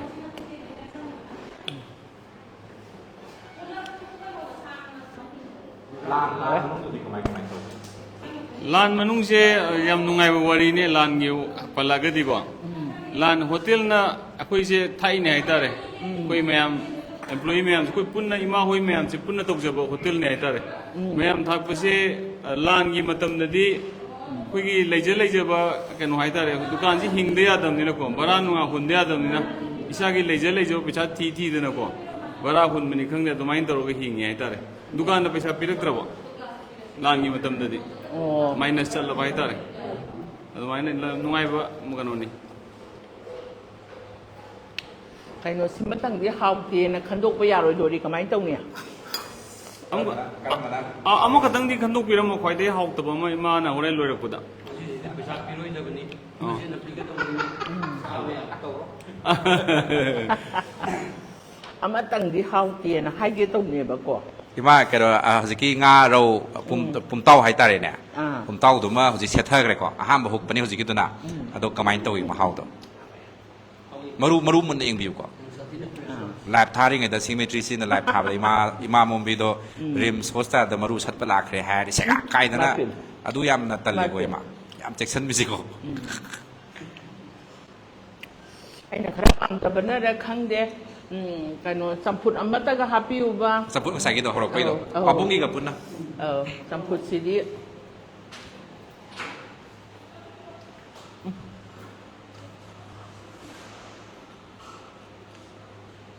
ꯂꯣꯏ ꯍꯥꯎ ꯆꯥꯛꯁꯦ ꯉꯁꯤ ꯈꯛꯇꯪꯗꯤ ꯊꯦꯡꯉꯦꯀꯣ ꯏꯃꯥꯅꯁꯨ ꯉꯁꯥꯏꯒꯤ ꯀꯩꯊꯦꯜ ꯀꯥꯕꯤꯔꯨꯔꯦ ꯀꯩꯊꯦꯜ ꯀꯥꯔꯨꯔꯦ ꯑꯗꯒꯤ ꯁꯤꯒꯤ ꯗꯨꯀꯥꯟ ꯄꯔꯤꯡꯁꯦ ꯆꯪꯉꯨꯔꯦ ꯅꯨꯡꯗꯥꯡ ꯋꯥꯏꯔꯝ ꯊꯕꯛ ꯂꯥꯛꯄꯅꯤꯅ ꯂꯧꯕꯤꯔꯛꯑꯣ ꯃꯅꯝ ꯍꯥꯏꯔꯦ. ꯆꯥꯛ ꯃꯃꯥꯡꯗ ꯂꯣꯏꯁꯟꯅꯤꯡꯕ ꯊꯕꯛ ꯍꯥꯏꯇꯥꯔꯦ ꯑꯗꯨꯕꯨ ꯌꯥꯝ ꯂꯥꯝꯅ ꯆꯥꯕꯁꯤ ꯐꯩ ꯍꯣꯏ ꯏꯃꯥ ꯉꯁꯥꯏꯒꯤ ꯀꯥꯞꯈꯤꯕ ꯗꯣꯁꯇꯣ ꯑꯗꯨꯗꯨꯅ ꯑꯗꯨꯝ ꯗꯣꯛꯇꯔꯅ ꯑꯗꯨꯝ ꯆꯥꯅꯤꯡꯕ ꯆꯥꯎ ꯑꯗꯨꯝ ꯍꯥꯏꯕ꯭ꯔꯣ ꯀꯩ ꯍꯥꯏꯒꯦ ꯑꯗꯨꯕꯨ ꯆꯤꯅꯤꯒꯨꯝꯕ ꯑꯗꯨꯗꯤ ꯈꯔ ꯍꯟꯊꯕꯤꯌꯨꯀꯣ ꯏꯁꯥꯒꯤ ꯌꯦꯡꯉꯒꯅ ꯍꯥꯏ ꯑꯣ ꯗꯥꯏꯕꯦꯇꯤꯁ ꯂꯩꯕꯒꯤꯀꯣ ꯑꯗꯨꯕꯨ ꯑꯗꯨꯝ ꯆꯤꯅꯤ ꯑꯣꯏꯅ ꯑꯩ ꯁꯪꯒꯣꯝ ꯈꯦꯔ ꯆꯥꯔꯣꯏ ꯍꯥꯏꯗꯨꯅꯦꯕꯀꯣ ꯑꯗꯨꯅ ꯑꯗꯨꯝ ꯆꯥ ꯆꯤꯅꯤ ꯊꯥꯛꯇꯕ ꯑꯗꯨꯝ ꯊꯛꯏ ꯆꯥꯕ ꯌꯥꯗꯕ ꯂꯐꯣꯏ ꯑꯗꯨꯝ ꯆꯥꯏ ꯌꯥꯝ ꯍꯦꯟꯖꯟꯗꯕꯩ ꯋꯥꯅꯤꯗ ꯑꯗꯣ ꯁꯨꯃꯥꯏꯅ ꯇꯧꯁꯦ ꯇꯥꯃꯣꯁꯨ ꯂꯩꯕꯤꯔꯤꯀꯣ ꯑꯩꯈꯣꯏ ꯉꯁꯤꯒꯤ ꯂꯥꯏꯚ ꯁꯤꯌꯔ ꯇꯧꯕꯤꯔꯤꯕ ꯏꯆꯤꯜ ꯏꯅꯥꯎ ꯃꯌꯥꯝ ꯂꯩꯌꯦ ꯉꯁꯤ ꯂꯥꯏꯚ ꯁꯤꯌꯔ ꯇꯧꯖꯔꯦꯅꯀꯣ ꯂꯥꯏꯚ ꯁꯤꯌꯔ ꯇꯧꯕꯤꯔꯤꯕ ꯃꯌꯥꯝꯁꯤꯒꯤ ꯃꯔꯛꯇꯒꯤ ꯑꯩꯈꯣꯏꯅ ꯂꯛꯀꯤ ꯋꯤꯅꯔ ꯑꯃꯈꯛ ꯈꯟꯒꯠꯁꯦꯕꯀꯣ ꯑꯣꯟꯂꯤ ꯋꯥꯟ ꯂꯛꯀꯤ ꯋꯤꯅꯔ ꯑꯗꯨꯒ ꯃꯥꯒ ꯀꯅꯥꯒꯨꯝꯕ ꯑꯃꯒ ꯂꯥꯛꯆꯕꯗ नुपा ओरगना ममानबगा और ममानबीगी लाकपदा कैसु कायदेको माई इमुंग मनुंगी अहल लंगा पु लाकपदा कैसु कायदे मा मगा मी मगा सुमाइना इमा पाबुंगना चाबिरिबा सुमाइना चाप मानना चाबा याबै खुदोंग चाबदमा पीबी से कई काय शेयर तौबिरि म्याम से मोगी मतेंगा लोइना ngasi khoina imana tanja chara lakpibasida khoina su imada ima adudi video ma naminara si adudi tamodasu haidi mai mafam dusu mayamna khangan boina aina ima sida haijar matungda kusu kaidi kaino video haji namgadamni kaina mayamna khangan gadabni na imana haibek badagi ya biri ne ba adune ima hawba mafam je khoi khatanga sum chabasu phatte natrane iben imoinogi mingdasu hangdoksariba loi khanghanninge haitare Why? How do you how I hate that? Imadia jumped in it, Asamba Sisu who could crack. You must hurry the pie of man. Mahau Kang is other me. Matang Sana. Pavung Saring Pivira. Piva Ho, Pavung di. Saring how eh? ꯁꯔꯦꯡꯒꯤ ꯃꯅꯝ ꯑꯃ ꯊꯣꯛꯑꯦ ꯅꯣꯏꯒꯤ ꯄꯨꯖꯥꯔꯤꯁꯤꯡꯁꯦ ꯌꯥꯝ ꯍꯩ ꯊꯨꯝ ꯃꯣꯔꯣꯛꯁꯦ ꯌꯥꯝ ꯀꯟꯗꯦ ꯍꯥꯏꯕꯗꯤ ꯃꯣꯔꯣꯛ ꯀꯟꯗꯦ ꯊꯨꯝ ꯀꯟꯗꯦ ꯊꯥꯎꯁꯨ ꯌꯥꯝꯅ ꯑꯣꯚꯔ ꯑꯣꯏꯅ ꯀꯣꯏꯇꯥꯎ ꯇꯥꯎꯗꯅ ꯂꯩꯕꯤꯗꯨ ꯇꯧꯗꯦꯕ ꯗꯁꯥ ꯈꯔ ꯐꯪꯁꯤꯔꯥ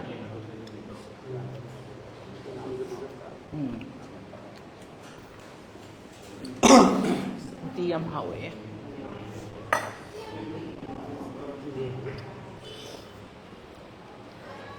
ꯏꯃꯥ ꯎꯇꯤꯗꯨꯁꯨ ꯑꯗꯨꯝ ꯍꯥꯎꯕ ꯃꯥꯜꯂꯤꯀꯣ ꯎꯇꯤ ꯌꯥꯝ ꯍꯥꯎꯋꯦ ꯑꯩꯈꯣꯏꯅꯁꯨ ꯈꯔ ꯄꯥꯝꯒꯟꯕ ꯑꯩꯗꯤ ꯑꯗꯨꯝ ꯆꯥ ꯂꯩꯔꯦꯁꯦ ꯑꯗꯨꯅ ꯑꯩ ꯆꯥꯕꯗꯤ ꯀꯃꯥꯏꯅ ꯊꯥꯅꯤ ꯑꯗꯨꯅ ꯏꯃꯥ ꯍꯣꯏ ꯄꯥꯕꯨꯡ ꯍꯣꯏ ꯂꯥꯛꯏꯉꯩꯁꯤꯗ ꯆꯞ ꯆꯥꯔꯦꯅ ꯈꯟꯖꯔꯒ ꯆꯦꯟꯖꯔꯛꯏꯁꯤꯅꯦ ꯊꯕꯛ ꯃꯆꯤꯟ ꯃꯌꯥꯝ ꯂꯩꯇꯥꯔꯁꯨ ꯊꯥꯗꯣꯛꯑꯕ ꯆꯦꯜꯂꯛꯏꯅꯤ ꯏꯃꯥ ꯄꯥꯕꯨꯡ ꯃꯅꯥꯛꯇ ꯑꯃ ꯆꯠꯂꯨꯈꯤꯒꯦꯅ ꯑꯗꯣ ꯀꯅꯥꯒꯨꯝꯕ ꯑꯣꯏꯇꯥꯔꯗꯤ ꯚꯤꯗꯤꯑꯣ ꯅꯝꯕꯤꯒꯅꯨ ꯍꯥꯏꯗꯣꯏꯅꯦ ꯑꯗ ꯏꯃꯥ ꯍꯣꯏ ꯄꯥꯕꯨꯡ ꯍꯣꯏ ꯑꯣꯏꯕꯒꯤ ꯌꯥꯝꯅ ꯋꯥꯈꯜꯁꯦ ꯍꯥꯏꯗꯤ ꯑꯣꯄꯟ ꯌꯥꯝ ꯑꯣꯏꯗ ꯏꯃꯥ ꯄꯥꯕꯨꯡ ꯑꯣꯏꯗꯦ ꯏꯃꯥ ꯍꯟꯗꯛꯀꯤ ꯆꯍꯤꯁꯨ ꯂꯥꯏꯕꯛ ꯐꯕꯤ ꯅꯤꯉꯣꯜ ꯇꯧꯅꯤ ꯑꯩꯈꯣꯏ ꯁꯤꯃꯦꯇ꯭ꯔꯤꯁꯤ ꯇꯧꯗꯣꯏꯔꯣ ꯈꯟꯅꯤ ꯂꯥꯏꯕꯛ ꯐꯕꯤ ꯑꯃꯈꯛꯇꯪ ꯈꯜꯂꯦꯗꯅ ꯑꯗꯨꯒꯅꯦ ꯃꯉꯣꯟꯗ ꯂꯤꯛꯅꯦ ꯂꯨꯄꯥ $1.5 ꯇꯥꯕ ꯂꯤꯛ ꯑꯃ ꯁꯤꯕꯤꯔꯒꯦ ꯅꯦꯛꯀ꯭ꯂꯦꯁ ꯑꯃ ꯂꯣꯇꯔꯤꯁꯦ ꯀꯩꯗꯧꯉꯩꯗꯤ ꯍꯧꯗꯣꯏꯅꯣ ꯑꯩ ꯌꯥꯎꯔꯒꯦ ꯏꯃꯥꯁꯨ ꯌꯥꯎꯗꯣꯏꯅꯤ ꯏꯃꯥꯁꯨ ꯌꯥꯎꯗꯣꯏꯅꯤ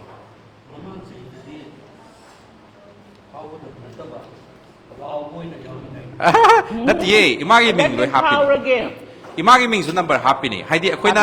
ꯍꯥꯏꯗꯤ ꯑꯥꯔꯇꯤꯁ ꯃꯌꯥꯝꯅ ꯆꯤꯡꯈꯠꯂꯤꯕ ꯅꯝꯕꯔꯗꯣ ꯑꯗꯨꯏꯗ ꯏꯃꯥꯒꯤ ꯁꯦꯔꯤꯌꯦꯜ ꯅꯝꯕꯔꯗꯣ ꯀꯌꯥꯅꯣ ꯅꯝꯕꯔꯗꯣ ꯀꯔꯤꯒꯨꯝꯕ ꯆꯤꯡꯈꯠꯂꯛꯑꯕ ꯑꯗꯨ ꯑꯣꯏꯇꯥꯔꯗꯤ ꯏꯃꯥꯗꯣ ꯂꯥꯏꯕꯛ ꯐꯕꯤ ꯑꯣꯏꯗꯣꯏꯅꯦꯕ ꯑꯗꯣ ꯏꯃꯥꯒꯤ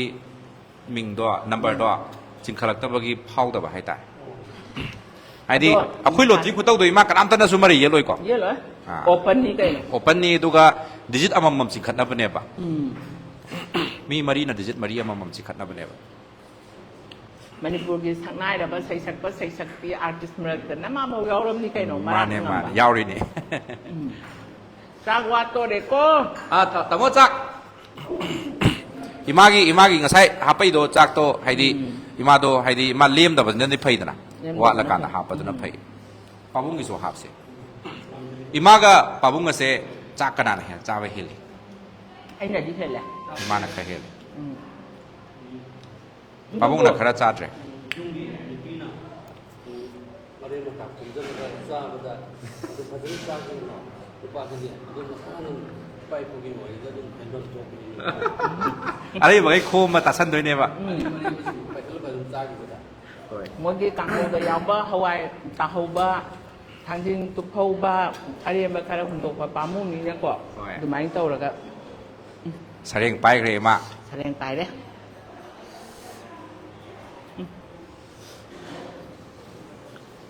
ꯌꯥꯝ ꯇꯣꯏꯅ ꯂꯥꯛꯑꯅꯤ ꯑꯩꯗꯤ ꯁꯔꯦꯡꯗꯣ ꯀꯃꯥꯏꯅ ꯇꯧꯒꯦ ꯁꯔꯦꯡ ꯁꯥꯏꯕ ꯍꯧꯈ꯭ರೆ ꯃꯔꯨꯗꯣ ꯏꯃꯥ ꯑꯗꯨꯃꯥꯏꯅ ꯃꯟꯕꯤꯌꯣꯕ ꯃꯔꯨꯗꯣ ꯍꯥꯏꯗꯤ ꯀꯩꯅꯣ ꯇꯧꯗꯕ ꯊꯨꯝ ꯃꯣꯔꯣꯛ ꯌꯥꯝ ꯀꯟꯗꯦ ꯆꯥꯛ ꯍꯥꯞꯄꯤꯁꯤ ꯏꯃꯥꯒꯤ ꯆꯥꯛ ꯍꯥꯞꯄꯁꯤ ꯆꯒꯥꯒꯨꯝꯕ ꯂꯩꯕ꯭ꯔꯥ ꯏꯕꯦꯝꯃ ꯆꯒꯥ ꯍꯥꯞꯄꯤꯌꯣ ꯏꯃꯥꯒꯤ ꯑꯗꯨꯗꯤ ꯆꯒꯥ ꯌꯥꯎꯗ꯭ꯔꯕ ꯌꯥꯎꯗꯦ ꯌꯥꯎꯔꯦ ꯏꯃꯥ ꯆꯒꯥ ꯃꯆꯦ ꯑꯃ ꯌꯥꯎꯔꯦ ꯑꯗꯣ ꯆꯒꯥ ꯑꯣꯏꯅ ꯀꯥꯕꯗꯣ ꯐꯖꯅ ꯀꯥꯕꯗꯣ ꯃꯈꯥꯗꯒꯤꯅꯦ ꯌꯥꯔꯦ ꯌꯥꯔꯦ ꯌꯥꯔꯦ ꯌꯥꯔꯦ ꯗꯥꯎ ꯌꯥꯗꯧ ꯃꯥꯜꯂꯦ ꯌꯥꯝ ꯆꯥꯖꯅꯤꯡꯕ ꯑꯩꯈꯣꯏ ꯌꯨꯝꯒꯤ ꯔꯥꯏꯁ ꯀꯨꯀꯔꯗ ꯇꯧꯕꯁꯤꯗꯤ ꯀꯥꯗ꯭ꯔꯦꯗꯅꯀꯣ ꯑꯗꯨꯅ ꯁꯨꯃꯥꯏꯅ ꯀꯣꯔꯐꯨꯗ ꯊꯣꯡꯕꯒꯤ ꯆꯒꯥ ꯅꯤꯡꯊꯧ ꯆꯥꯛ ꯈꯤꯇꯪ ꯅꯟꯅꯕꯒꯤ ꯇꯧꯕꯁꯦ ꯆꯒꯥꯁꯦ ꯏꯃꯥ ꯀꯔꯝ ꯀꯥꯟꯗꯩꯅꯣ ꯄꯥꯝꯃꯛꯏꯁꯤꯅ ꯑꯗꯨꯝ ꯑꯉꯥꯡ ꯑꯣꯏꯉꯩꯗꯤ ꯄꯥꯝꯃꯛꯑꯦ ꯂꯨꯍꯣꯡ ꯀꯥꯟꯗ ꯅꯣꯡ ꯇꯥꯏ ꯍꯥꯏꯅꯩ ꯆꯨꯝꯕ꯭ꯔꯣ ꯂꯨꯍꯣꯡꯒꯤ ꯅꯣꯡ ꯇꯥꯈꯤꯕ꯭ꯔꯣ ꯍꯥꯏꯖꯤꯜꯂꯤꯅꯤꯗ ꯑꯗꯨꯗꯣ ꯑꯩꯈꯣꯏ ꯄꯥꯕꯨꯡ ꯇꯥꯈꯤꯗꯕ꯭ꯔꯥ ꯇꯥꯗꯦ ꯑꯩꯈꯣꯏ ꯗꯤꯁꯦꯝꯕꯔꯗ ꯍꯣꯡꯉꯤ ꯇꯥꯗꯦ ꯑꯣ ꯑꯗꯨꯗꯤ ꯆꯒꯥ ꯆꯥꯕꯁꯤ ꯑꯗꯨꯝ ꯌꯥꯏꯅꯦ ꯅꯍꯥꯟꯅꯁꯨ ꯌꯥꯏ ꯃꯣꯏ ꯄꯪꯍꯥꯏ ꯍꯩꯖꯤꯜꯂꯤꯅꯤ ꯑꯗꯨꯗꯤ ꯑꯩ ꯍꯥꯏꯖꯜꯂꯤꯅꯦ ꯆꯥ ꯐꯪꯗꯕꯒꯤ ꯑꯗꯨ ꯆꯒꯥꯗꯣ ꯇꯞꯇꯥꯏ ꯆꯥꯔꯒ ꯁꯦꯝꯕꯨ ꯆꯪꯉꯥꯏꯗ ꯍꯣꯡꯕꯗꯤ ꯅꯣꯡꯈꯥꯏ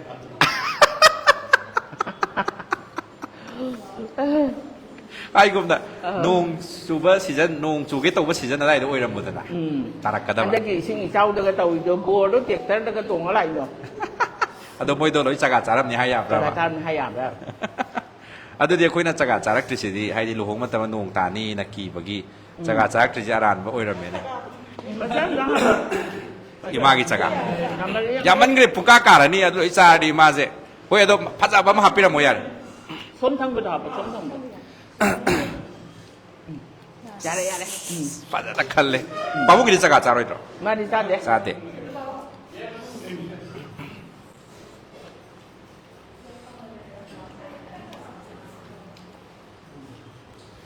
Khuyên hãy đâu bài bộ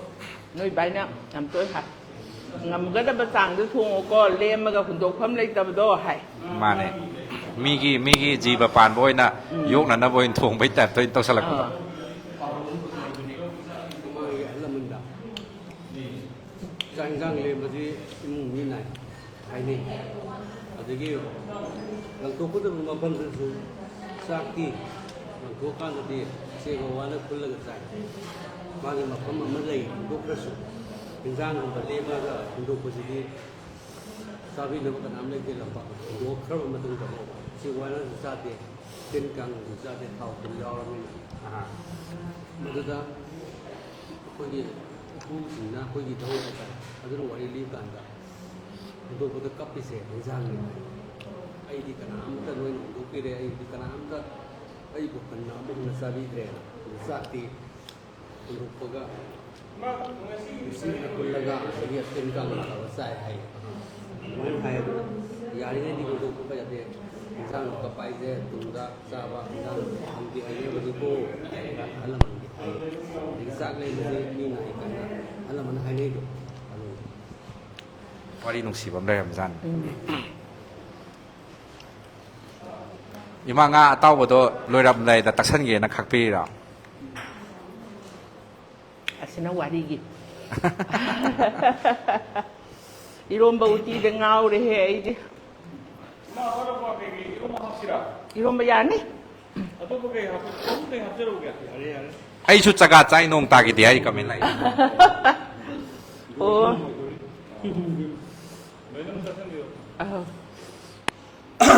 ไดเวติสนาบสิทธิดรมอลล์เดดรนัตรคัมปานีนันวยนะบอยรำเลยให้ดีพยายามจะบิวเอ็กไซส์ที่ตัวบิวดรดับปีก็ดับฟีดูนะอ้าวจะบิวอุเรตนาให้ดูแกโน่เนี่ยพยายามจะให้เจนิงบสิลานะสู้สนุกประสุนวยเตะอิมานะงั้นสิคุย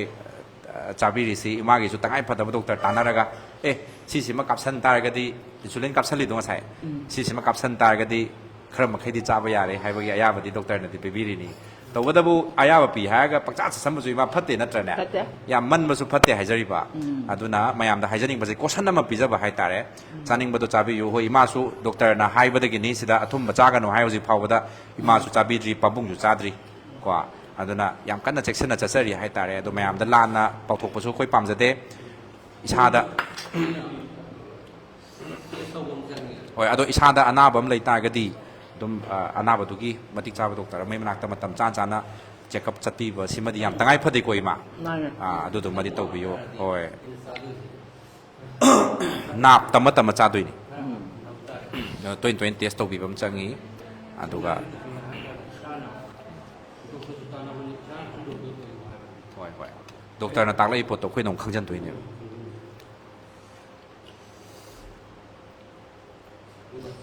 Wow, mata buanda. โอ้ย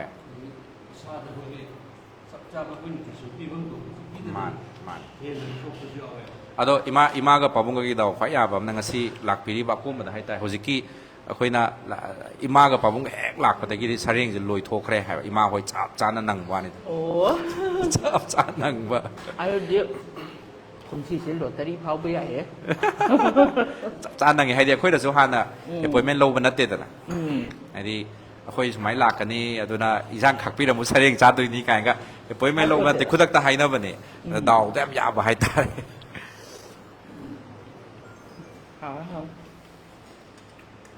อีมาอุตีดูกับไม่ตกอ่ะแต่ดูบุตรีก็หอมมันนี่งาดูบุตรี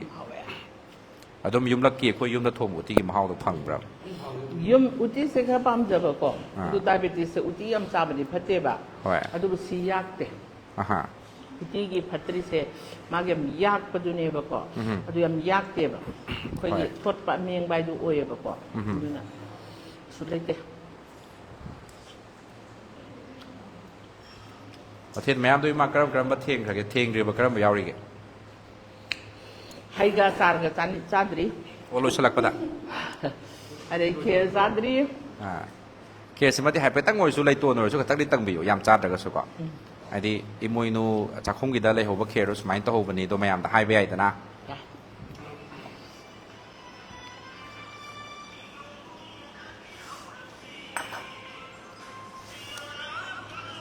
ก็น่ากินเรื่องตัวเนาะอิสเตียส่งทำมิใช่อีมากิระอิสเตียส่งสักสักเลยเรื่องตัวใช่มีเนี่ยงตั้งจากซาดิไงที่จะมวยชุโอ้ ขังงามมวยขังงามมวย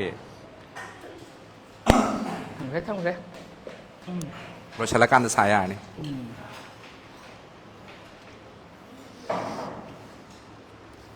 tay gì khẳng đi 이런 거가 우티가 시디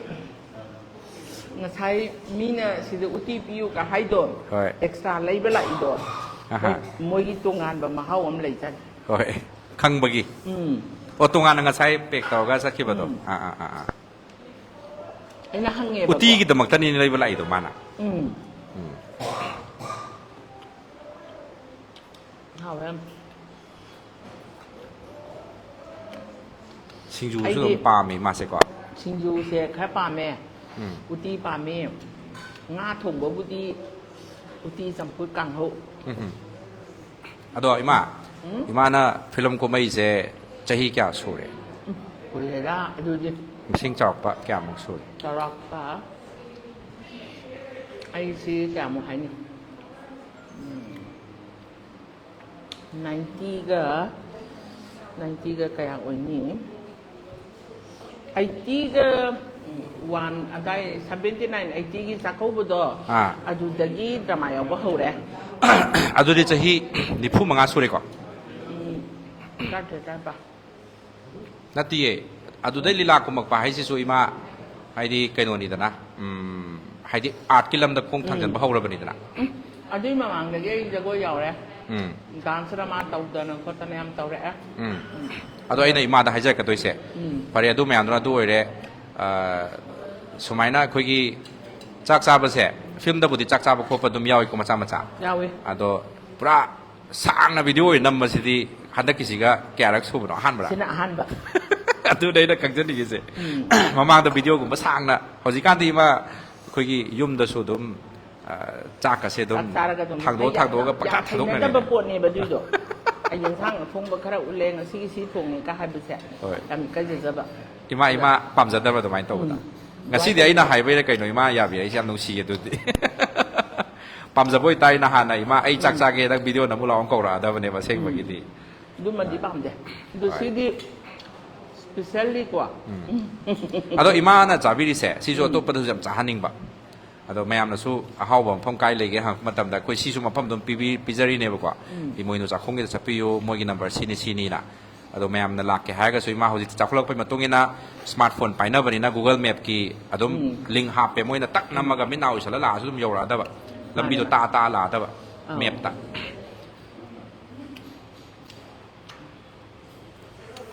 bunga uti kita hape babu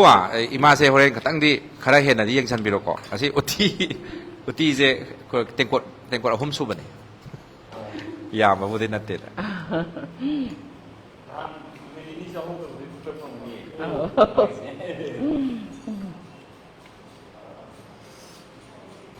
ai đi mấy tay hiện đang hai ta đây còn anh đã tàu bữa số uti bạc năm càng hô tụi máy tao về được làm bên đi thằng khay nó à đi babu cái gì nào babu sit na le Marina babu zo uti sit na le babu ki sugar le kam na to đấy chứ sit na gre babu cái gì babu le award pi ba yare sangong khe lo gre taw khe last ki ado kano okay ba chahau di babu chahau su ima pabung na hanjan gre da mana dum han ban en khe tappe ado he hai ya mà tha thằng mà đồ con dê đi cô à các sao bà tùy cả kia ấy cả sông khăn bây giờ tôi ấy đi mà mang ngay đi là tầm bên đó qua mà lấy à pakhang mayum da sak sa ba ba aina op tri kitang ha po hai ru bagi pakhang mayum da le sabina sak sa ga op tri hai ana dei da ain ha horen puk to grong grong tor ko da no yaw bi dong na te ha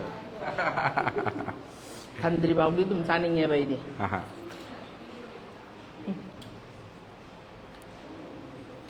uti doi ma pe ya handa uti se thum yak pa hai bam su lei kwa thum kamai to ge thum moro chap chap ra yak te tam de normal oi de khari du chap chap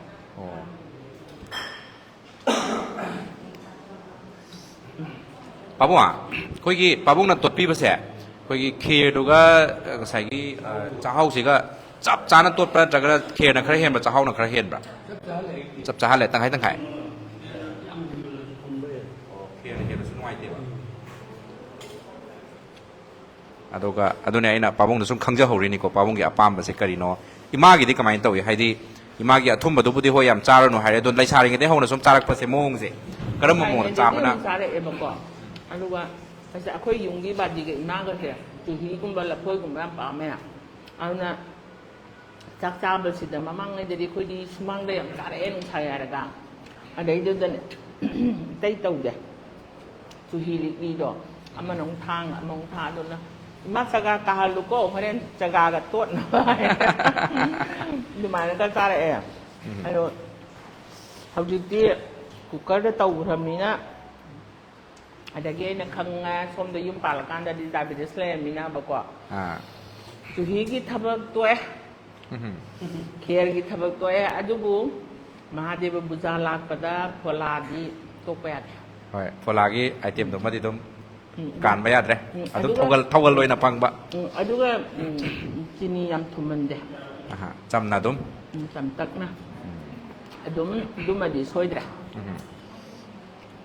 kamen tai ma nangi chana ai gi ichaga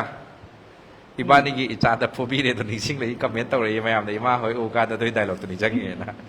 loi yam phajaba dialogue ni ko ima adu gi dialogue to pha na ho na ba da haidi sai gi director da na tragna script pa thok pa do ma na dum amuk tang laurok pa da pha gi bra practice han nan taw gi ro kamai taw si dialogue se di adum hai gre ba ko adai da ai hang ba di hang nge ba ko ma gi se kamai taw di no dai da hang ba da hai da em moi na so nang se to pa nupa ma da gi mayum pa lu ngang ngang ma pura pa nupa no su nupi ma thiram ba gi ngang ma le ram ba ni na ba ni mu lu hong ka na ngang pok pa ni adu da pholo to ga hayu hai pa ada mai hai ki ba ado nang gi na sa ga ai sa ga na ibani gi sa da phubi re hai pop long ta gi ba do boni na ko me ada boni na ka manga ka le ho ba do kari no ne mai ai sa ga nang gi na sa ga ka ma la acting to e do au di se he he lak na ye ngon da ai na ba kwai da gi slang word ni du do phaja da ba wa hai ne ba du wa hai do adu ra ka su dialogue ore ga su phaja da ba dialogue ore ka su phaja da ba ni ba ni pi na mayum ma pa lu ra ka mu la ka to pam de mayum pa le ka hai ba se yam na phaja da ba wa hai ai ne am pam ja da ba character ne ba ko du bu wa hai da hai do khre ila du da hai do khre ma tik tu ma thok pa daด้วยสิ่งตุ้มก็ต้องดูทั่วอีโก้ไอ้เสียอะดูไม่ปักเลยไม่อยากบีไม่อยากรู้สึกขังบีบเสียทำยังไงอะดูมาเนี่ยมีสิ่งนั้นเนี่ยไอ้กินนี่การนักคอมเมนต์ได้พิบีรักป้าแล้วก็เฟซบุ๊กตะไคร้ได้ไอ้ยาววันพลังนี่มาเตะกันสมทักกันลักก็เสียอีตอนเต็มเนี่ยนุ่งสีจะบ้าให้ตายเลยก็ดูมันก็ตัวไม่ยามมาซุ่มไดโลกสิมาซีกิไดโลกสิช่วยยามกำมันด้วยเนี่ยตัวว่าเกี่ยวกับโรงงานเราถ้าอะไรมันนำกี่ไดโลกตัวมันเลยเนี่ยไม่ยามบะมิ่งจะรีเซ็ตก่อนตัวไดโลกไม่ยามมันดีมันโตแต่ก็กับไดโลกอะไรดีมันโตดีมันดีบางตัวเราโตอีกได้มวยเสียงบนฟิล์มดูแต่เทียงนั่นที่บุตรอะไรดูนั่นนี่จ้ะโอ้ยปั๊มจะบะไดโลกสิมาดิ่งช่างระเก่ามันก็สุดยาวเก่าก็สุดยาวไอ้ไก่ฟิล์มน้องเก่าเลยดูมาให้ไอ้เนี่ยสวยที่ประตูมีมันสวยเลยการหายไปเสียไอ้ไก่เดียบก็อันนั้นอันนั้นมันดีเก่าเลยดูมาให้อันนั้นบอกจะให้ยามักปะฮัลโหลสันนักปนักขังเดียบก็นิ่งซึ่งไปเสียแค่ดีว่าอะไรขันเลยจบละโปรเจกต์เซ็ง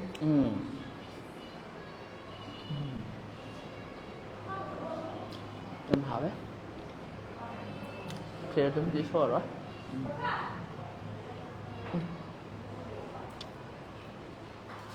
냅킨 온다. 냅킨 안 되고. 이마도 보지 냅킨도 그래도 홍그라고.ผมจิ้นแต่ทุกคนโดยมาที่เนี่ยทุกคนต้องไอเดียสิใช่ไหมไปดิวดูว่าเอาบุ้งกี่สมมาไปวิว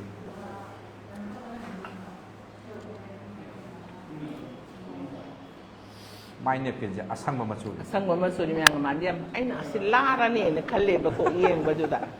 Nungay. Ako gi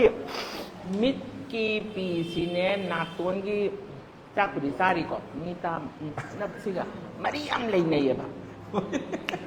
Nungay ba da kapag da si yawrok traba at hatok trab นี่ niya. กี่ปีกันนะตัวกี่ปีกัน Si di masiyaw da di pau phong nó ram tàu man te kap sen na bagum bada oi ni bago dun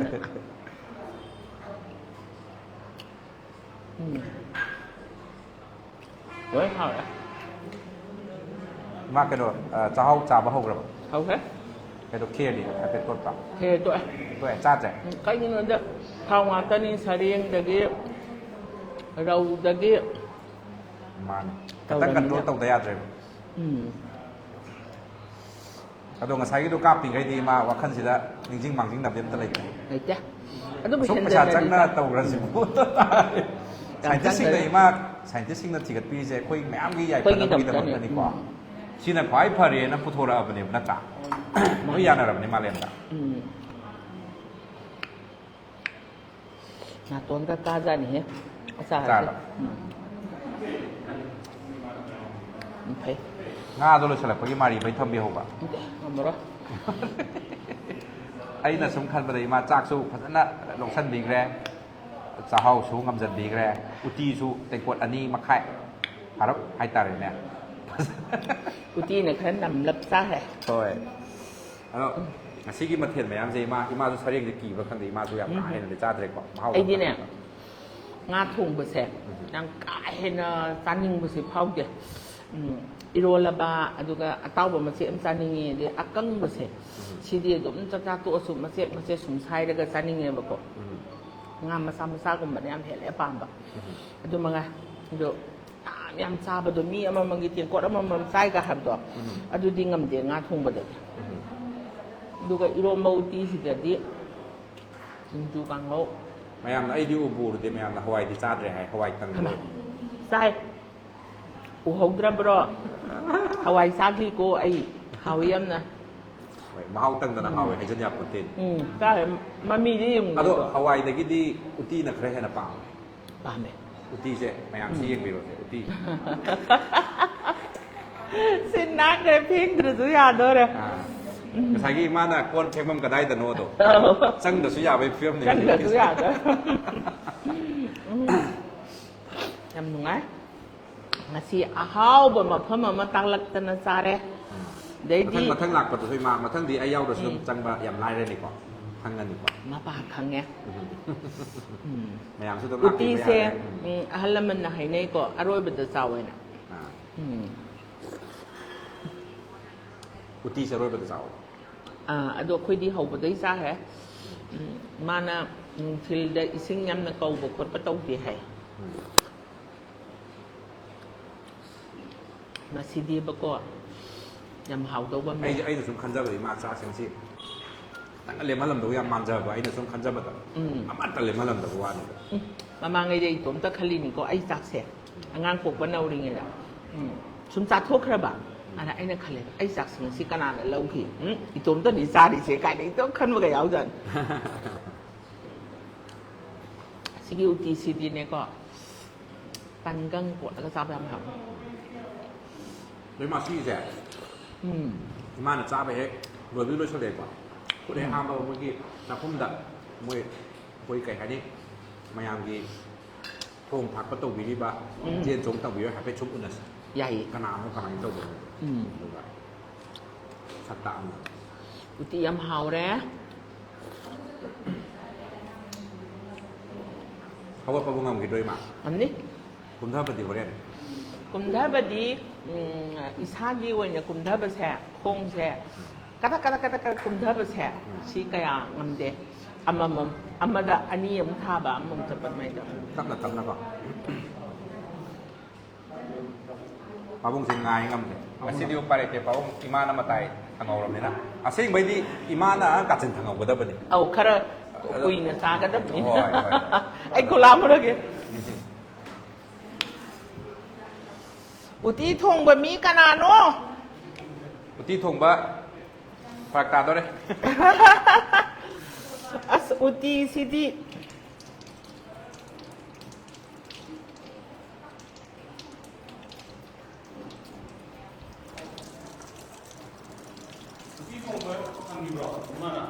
tí thùng bá một tí thùng bá cái đàn thùng kia nó hàng nhiều chẳng biết nào thì chẳng cũng đại tôi cái đàn là có mấy tôi của nó thì em 예. la sang sila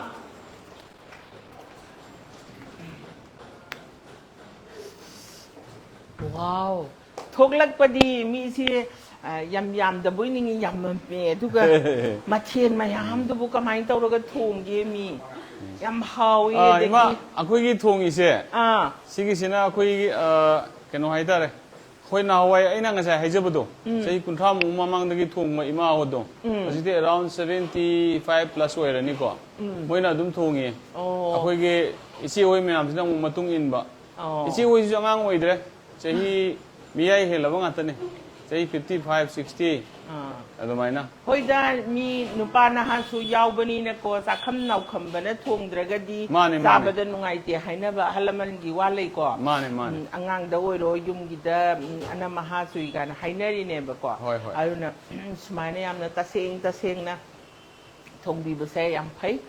ko isana su dum ibuk mang ja ba du nungai te da na sai du oi ka ha du nungai te ba ko adu ba loi kha ba sing sina sa khum ka taw du se yam nungai adu uti ka nan thong ge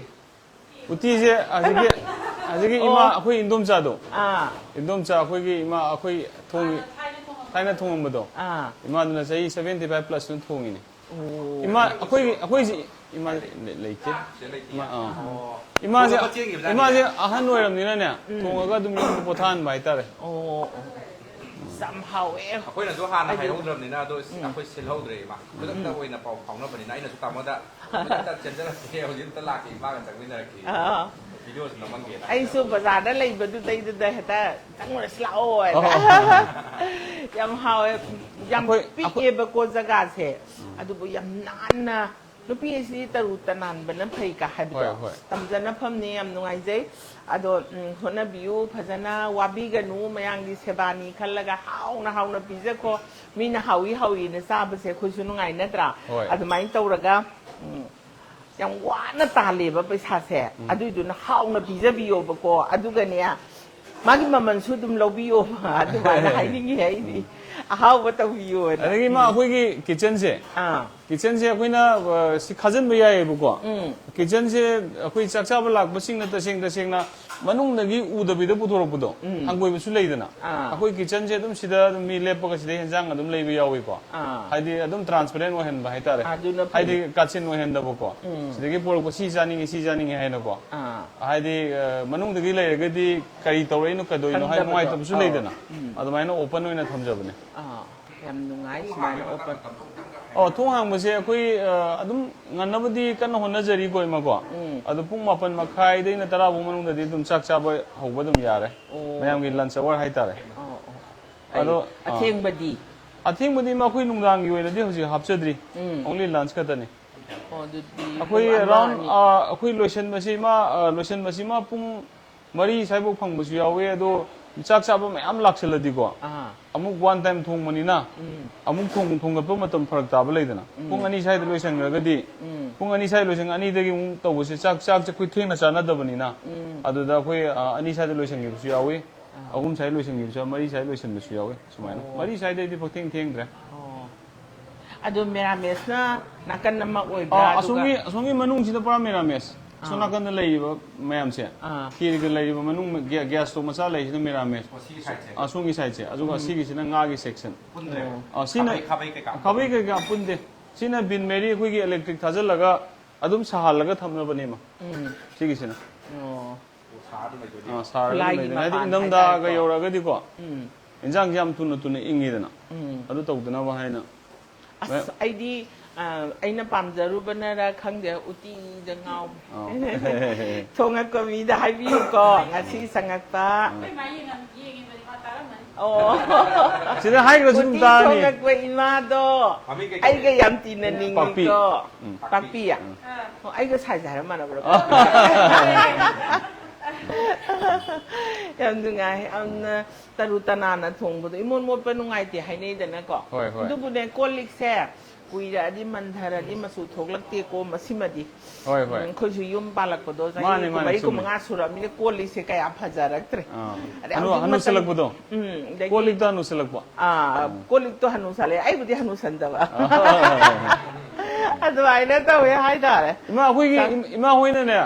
ima hoina suppose haidi yumda khoi chama hinja ima hoi gi icha gi isu gi ke kari sorry birthday party um leidana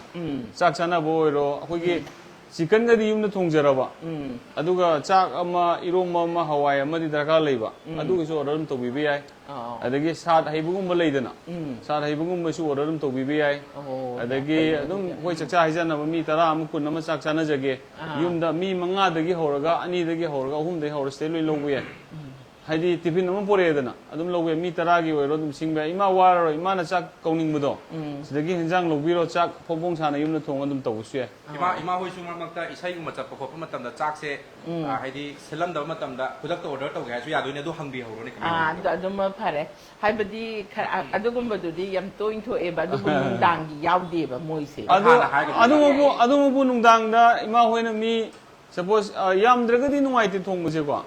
ꯑꯗꯨꯕꯨ ꯑꯗꯨꯝ ꯋꯥꯔꯤ ꯁꯥꯟꯅꯔꯒ ꯀꯣ ꯑꯩꯈꯣꯏ ꯃꯤ ꯈꯔ ꯁꯨꯃꯥꯏꯅ ꯆꯥꯗꯣꯏ ꯅꯨꯡꯗꯥꯡꯒꯤꯁꯤꯅ ꯃꯤ ꯑꯇꯣꯞꯄꯒꯤ ꯅꯠꯇꯕ ꯑꯩꯈꯣꯏ ꯐꯦꯃꯤꯂꯤ ꯆꯠꯄꯁꯤꯕꯣꯕꯀꯣ ꯍꯧꯖꯤꯛꯄꯨꯗꯤ ꯅꯪꯒꯅꯤ ꯊꯕꯛ ꯄꯦꯆꯤꯟ ꯐꯪꯉꯝꯅꯤꯅꯀꯣ ꯃꯃꯥꯡꯉꯩꯗꯗꯤ ꯅꯪꯒꯅ ꯃꯁꯤ ꯆꯥꯛ ꯊꯣꯡꯅꯅꯕ ꯍꯣꯠꯅꯕꯗ꯭ꯔꯥ ꯀꯥꯕꯛ ꯁꯥꯕꯛꯁꯨ ꯃꯤꯔꯛ ꯇꯤꯡꯗꯣꯏꯅꯤꯅ ꯈꯤꯇꯪ ꯀꯦꯗꯣꯏꯅꯤꯗꯅꯀꯣ ꯑꯗꯨ ꯌꯥꯝ ꯋꯥꯖꯩꯌꯦꯕꯀꯣ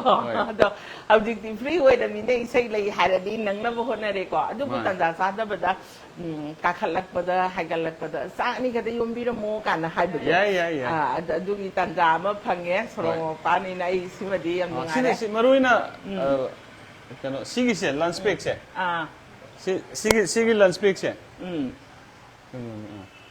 sigi lunch bag si ma lunch bag makal ani le sina luhong daga hanba plau hanba packing duni ko sigi sina koi na 5 cp hai ka manga yaubugi sigi na mera me sina 160 paneer amadi compulsory la ani atai hawai nuai kai hap sige tanar ga yare sigi sina 1 base na 160 nga gina atoi bo or atau thong ma hapaga 190 sigi na 8 cp ko ima sina ka ni pan sidi am chawe sidi photo to bu pic pai wa ni am chawe sai mu chaw ne bu ko sidai sida na koi henjang mathin sida yawi se ama ani ahum mari manga taru tare ni pam henjang ma pen ma pan tara mu yaw ni chak tunga na pek tunga na pirani ma ko sida nga gi mera meski lai ni ma ko aduga chicken gi oiraga su chicken da de koi sida di punjan de ko tunga na thonga chicken gi khara dang halaga piu ha su pi bi yawi adi adu sidai da mayang gi da piri sidi nga ga mera mes ka tani akoi sida chicken serve tok de chicken leite aduga order to bo leidana aduna akoi tunga mi kun muk tara mo pundori hairaga di adusu sida thongoi haidi akoi sida kitchen na thongde sida halaman kakhel ki maibel sing changba sida di dugum samdabdo no sigi sida na veg ki 260 nga gi atoi baga taw thongba yawane no 300 sida sareng hapaya adun makhan makhan thongan gre maina losalapda imagi nakanda mayam tang lepsan biro ni ta sakhang na hause lao lepi be che so tang imagi nakanda ta tholo lepi maya ba ai budi phajaba se tongan ta lai phajaba wa sidi ba khoi di tongan ta lai ni lao mayam tai imagi mani dai petang lepi la do ga losu hai thar tham mina se ba abung mudi patha dar san yare lepi ro yare bilo mamai lộc thổ mamai lộc thổ mamai ngạt tăng lộc thổ ba tamo sum ayam akoi provider sum tăng tăng biro na yani ado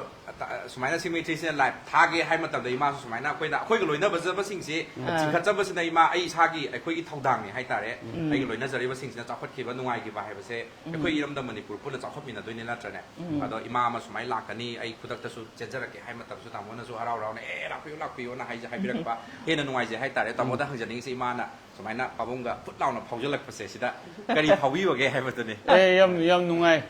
yam nungai di na kai ima cinema da dum ubu ni da na เช่นว่าเรดิโอตั้งอุบกะ เรดิโอต้องอู่ก็ ado mai เร na ดิโอจะ yam ดี yam มากกว่า nungai je hai ta ไอ้ไหนเนี่ยอาป้ามบะมาวงต้องอู่บะเนี่ย เราอุบกันดีเลยแล้วตัวนี้อุบนั้นติดเตาให้กันตัวนี้ ไอ้กันแต่วันเดียว akhoi gi hotel se ima smai do bune haziki hari ba ima hoi mayam se moina pulaga thongi ne akhoi ne assist to ba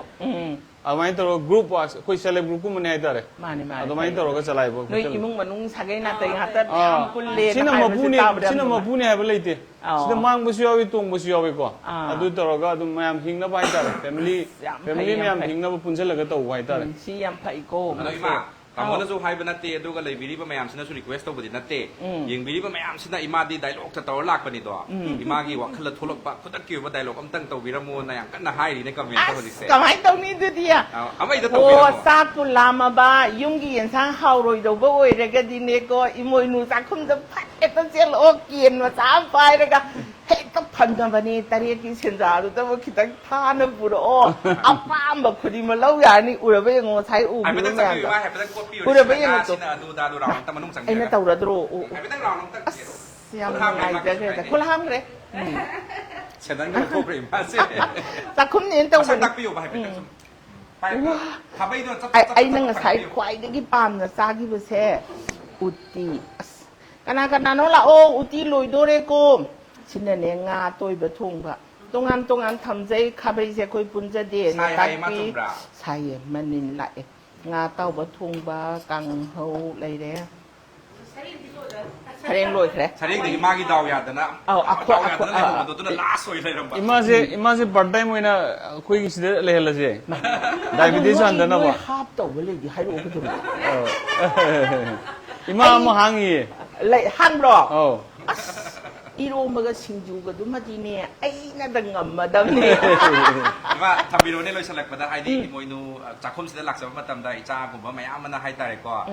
อิมาบอกเรานะโดยนับบีบาอิมากิตมักตะคุยจานิ่งว่าไอเทมสิ่งให้แต่นิ่งทงนะดูก็เฮานะสู้คุยพิจารณาทักปะคุยงำจับเสะสิได้อิมานะคุยสินบิลังวิริบะทงบิทักวิริบะเจนจงวิริบะไม่เอาสิได้อิมากิทำมวยตะกี้ปะบุ้งกิทำมวยสู้คนละปุ่นแล้วก็ให้แต่ก็อยู่ว่าทำแบบนี้ให้ตั้งทำดี ผมน่ะมักสิดาไอ้น่ะให้นิ่งเบเซ่ชาวดันน่ะทงบิวชาวระดีเนี่ยยันทางทุ่มยากปะนี่อันนั้นเนี่ยชาวดันน่ะมมนโนกะอารักปะคุดิงมากิทำมวยสิจอยตรงนั้นนะว่าฮาวบรองอาศิกิสิกำดาวเกะกะกายน่ะให้ดันน่ะฮับซะได้เกะกันให้ว่าสิกินุ่งไงเวลัยอันนั้นน่ะชาวบิกันนุโกสักทงบดสิกันก็ตั้งใจให้จักอันนั้นมังไงอีโมยนุสักคุมมายังกิดมักตานีผมน่ะมักเลี้ยงสิ่งบิโรโอคุยกิดีจัติบิจัตอามาตะใครเด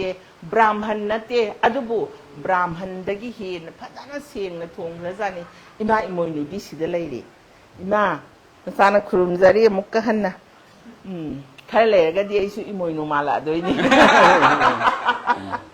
แล้วอิงเลยดีเขาถึงเสียลักปีโรมไลฟ์เพียงดีแบบไม่ยามสุดสิงายาวเดี๋ยวไปใส่ตัวสิไม่ยามสิมารวยทงบกยาวรีสิดามาปะกราทงบสุเลยดีโอ้ให้ทงบสิมาดิงสิครยามเมดูนี่บกยามนั้นตานาลียามนุงไงอดุนาไอสุอิมานาบีปูระกะลาอันนี้บารักตาบาซาร์ไฮดารักวสิดีมันว่าให้เลยไม่ใช่บุญล้านตาก็ดีสิแล้วต้องจ้างไป ล้านตาดีไอ้อาศัยในโลดยังสินดีขันวีโรก็การิมาซาบัวสาวบัวเราสวายเลยใกล้เยอะดีไอ้อีโมยนูจากคุมโดเดียก็ยังสิเป็นขันวีโร